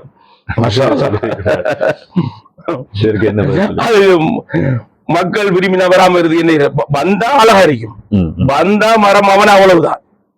அவ்வளவுதான். நம்ம சண்டை பிடிக்கிறல பாப்பா, நீங்க விரும்பினா பட்டுக்கு போறாதான். நம்ம சட்டம், அதாவது சட்டத்தை கொண்டே நான் நியாயம் பெறுவேன். அந்த தைரியம் என்கிட்ட இருக்கிறது. அதுக்கு கோடிக்கணக்கில் செலவழிப்பேன். யார போல நான் பார்க்க மாட்டேன், மக்களுக்கு கொடுக்க மாட்டேன். அவர்களின் தேர்வு நான் அனுப்பணும். அங்க ஒருவர் அநியாயம் நடக்கின்ற போது அதற்காக அல்லாஹ் மீது ஆணையாக அல்லாஹ் எனக்கு வசதி வாய்ப்பை தந்திருக்கிறான், கோடிக்கணக்கில் செலவழிவேன். உச்ச நீதிமன்றம் வரையும் சொல்லுவேன். எனக்கு நல்ல பழக்கம் இருக்கிறது. தொப்பிமேன் முன்னாள் சட்டத்தரணிக்கு எதிராக 10 வருடங்கள் சுப்ரீம் கோர்ட்ல வாதாடினேன். உச்ச நீதிமன்றம் வாதாடி அவருக்கு எதிராக தீர்ப்படுத்தவன் நான். வகு போர்டில் பல பிரச்சனையை சந்தித்து தீர்வெடுத்தவன் நான். அந்த தைரியமும் அந்த வழிகாட்டலும் அந்த சட்டங்களும் அந்த சட்டத்துக்குரிய நண்பர்களும் அதற்கு உதவிகளும் தாராளமாக என்னிடம் இருக்கிறது. நிச்சயமாக கல்வர்கள் வரவே முடியாது. நான் உண்மையிலே அந்த சபைக்குள் இருப்பேன் என்றால் எந்த சபையா இருந்தாலும் சரிதான், அவர் 7 மணி 1 ரூபாய் எடுத்து பார்க்கட்டும், அவ்வளவுதான் சொல்லுவேன். அவர் கோடி செலவழிக்க வேண்டி வரும். அவளுக்கு விளக்கம் சொல்றேன்டா. அதுக்குரிய வழி நியாயம் ஒன்று இல்லையா? சட்டத்தின் முன் தான் நியாயம் கேட்கணும். அடிச்சு கேட்கலாமா, உதைச்சு கேட்கலாமா? நியாயத்தை கதைக்கலாம். ஆதாரங்களை திரட்டுற, ஆதாரங்களை எடுக்கிற, அறிவிக்க வேண்டிய இடத்துல அறிவிக்கிற, தண்ட சொந்த காசை செலவழிச்சு லோயர்மா நிறைய பேர் இருக்கான், நல்ல வாதாடுறதுக்கு இருக்கிறானுங்க. அழகா கொண்டு கொடுத்தா கேம் ஓவர். மரங்கள் ஒடிக்க வரைஞ்சு நிச்சயமாக பல விடயங்களை இந்த மாநகர சபை இந்த இன்று வெளியான இந்த தீர்ப்பிலே நாங்கள் பேசி இருக்கின்றோம். உண்மையிலே எல்லோருக்கும் தெளிவான பதில்கள் கிடைத்திருக்கும். இன்று முகநூல் பின்னூட்டங்களில் வந்த கேள்விகள் பல இருந்தது. அதனை நாங்கள் கவலையா இருக்கிறது. 130 நேயர்கள் இந்த நேர காலம் பார்க்காமல் நம்மளை நம்பி நிற்கிறார்கள் என்றால் இதுக்கு மேல் பேச முடியாது. நேரம் போய்விட்டது. நீங்கள் ஆறுதலாக இந்த திரும்ப ரிப்பீட் பண்ணி பாருங்க. நான் ஒவ்வொரு கட்டங்களை அழகா பேசி இருக்கிறேன், அழகான தீர்வுகள் வழங்கி இருக்கிறேன். உங்களுக்கு ஏதாவது டவுட்கள் இருக்கும்னா திரும்ப இந்த முகநூலுக்கோ இல்லாட்டி உங்களோட கேள்வியில எழுப்புங்க. அடுத்த பதிவுல நம்ம இன்ஷா அல்லாஹ் பார்ப்போம். இன்னும் ஏராளமான கேள்விகள் இருக்கு. நாங்கள் பேசிய விடயங்கள் அந்த கேள்வியில வந்திருக்கிறது. சொல்லுங்க. உதாரணமா முகமது ஜசீம் சொல்லியிருக்கிற சாய்ந்தமருதில் பிறந்தவர் என்ற வகையில் ஹாஜியார் அவர்கள் இந்த வன்னியும் மின்னியும் இந்த நகரசபை விடயத்தில் அவர்கள் தடுப்பு எவ்வாறு இருக்கிறது, எப்படியெல்லாம் ஏமாற்று வித்தைகள் காட்டினார்கள் என்பதை உங்களுடைய ஆதங்கத்தை வெளிப்படுத்த முடியுமா ஹாஜியார்? உங்களுடைய பிறந்த ஊருக்காக பிறந்த ஊராக இருந்தாலும் சரிதான், வளர்ந்த ஊராக இருந்தாலும் சரிதான், நியாயம் ஒன்றாக இருக்க வேண்டும். நான் அதாவுள்ள சார் அவரை பலமுறை சந்திச்சிருக்கேன். அவருடைய கேட்ட ஒரே ஒரு வார்த்தை என்னவென்றால், சார் நியாயம் நியாயமா இருக்கணும், உங்களுடைய போராட்டம் எல்லோரும் தீர்வு கிடைக்கணும். அதுல நீங்க அதாவது இன்ஷா அல்லாஹ் அதை பத்தி பேசுவான்னு நினைக்கிறேன். அதோட நல்ல தொடர்ந்து அந்த வர்த்தமானி வெளிவாரத்துக்கெல்லாம் நிறைய நான் சில விஷயங்கள் பேசியிருக்கேன். எங்களுக்கு அபிப்பிராயம் தெரிவிச்சிருக்கேன். அவர் நல்லா கேட்டிருக்கிறார். அந்த தைரியத்தில் தான் எந்த மக்களும் அநியாயம் செய்ய வேண்டும் தைரியம் அவருக்கான வாதாடுறதுக்காக தான், சரிதானே? ஆனா அந்த வர்த்தமானிக்காக சலீம் டிஎஸ் அவர்கள் நிறைய கஷ்டப்பட்டிருக்கிறார். அசீம் கட்ஸ் பள்ளிவாசல் நிர்வாகம், அந்த நேரத்தில் இந்த நிர்வாகம் பலமுறை ரக்கீமோட சேர்ந்து கஷ்டப்பட்டிருக்கிறார்கள். மரணிச்ச அனிபா பள்ளி தலைவர், உண்மையிலே அவருடைய காலத்தில் இது கிடைத்திருந்தால் ரொம்ப சந்தோஷப்பட்டிருப்பார் என்று நினைக்கின்றேன். அவர் இவ்வளவு ஏச்சுக்களை பேச்சுக்களை வாங்கி விட்டார். கடைசியா நீதிமன்றத்திலும் கொண்டு விட்டு அலைந்து தெரிந்தார். நீதிமன்றத்தில் குந்திகிரிப்பார் மனுஷன், பார்த்தா பரிணாமம் பெறும். வழக்கு போட்ட உடனே குந்திகிரிப்பார், நீதிமன்றத்தில் குந்திக்கிட்டு இருப்பார். அவரோட வயசுக்கு பாருங்க பாவம், இப்படி எல்லாம் அலைஞ்சி இருந்து போட்டுதான் அந்த மௌத்தா போயிட்டாரு. அவருக்கும் நல்ல நன்மை கிடைக்கணும். அது மாதிரி கல்முனை மக்களுக்கும் நல்ல தீர்வு கிடைக்கணும். அதே போன்று தமிழ் மக்களுக்கு நல்ல தீர்வு கிடைக்கணும். அது சம்பந்தமான கேள்வி இருக்கிறது. சாய்ந்தமருது தனியாக பிரிந்து சென்ற கல்முனைக்கு 100% ஆபத்து என்று சொல்லி அவருடைய கருத்தை பதிவிட்டிருக்கிறார். அது எப்படி நேரத்தில் பதில் சொல்லிட்டு நம்ம தனியா பிரிந்து செல்றல இது. ஏன்னா அங்கேயும் 3 பிரிக்கப்பட போகுது. சரிதானே? சரி, 3 பிரிக்கப்படாம விட்டாலும் ஆபத்து வராது. அது நேரத்தில் சொல்லிட்டேன். நான் அது சும்மா பிரதண்டவாதமான அரசியல் ரீதியான கருத்துக்கள் எல்லாம் அது சில நம்புவாங்க, நம்பாக்கள் விடுவாங்க. அதை நம்ம நிரூபிக்க போனோம்னா இவர் ஒன் சைடா பேசுறாருன்னு சொல்லுவாங்க. இதுக்கெல்லாம் காரணம் நாங்க இல்ல, இதுக்கெல்லாம் காரணம் ஹக்கீம் காங்கிரஸ். அவ்வளவுதான் பதில் சொல்லணும். இதை பதுக்கணும். சும்மா இருந்த சங்க ஊதி கெடுத்து எல்லாத்தையும் கெடுத்து தன் லாபத்தை வச்சு போட்டு இப்ப பாபா இப்ப வந்துகிட்டு சிரிச்சுக்கிட்டு காய்ச்சிக்கிற பூனைக்கு விளையாட்டு எலிக்கு மரணம் என்ன அதை செஞ்சாங்க. அவர் தான் அவர்கிட்ட அவர் இனி ரோசமானவங்க இருந்தா சாய்ந்த வரது பக்கமோ இந்த ஊர் பக்கம் வரப்போடா விட்டு பெய்த்துறணும். சரிதானே? கெடுத்து இப்ப என்ன அபிவிருத்தி கல்மையில வானா அது கதைக்கு கொள்ளையா பெய்த்திரும்.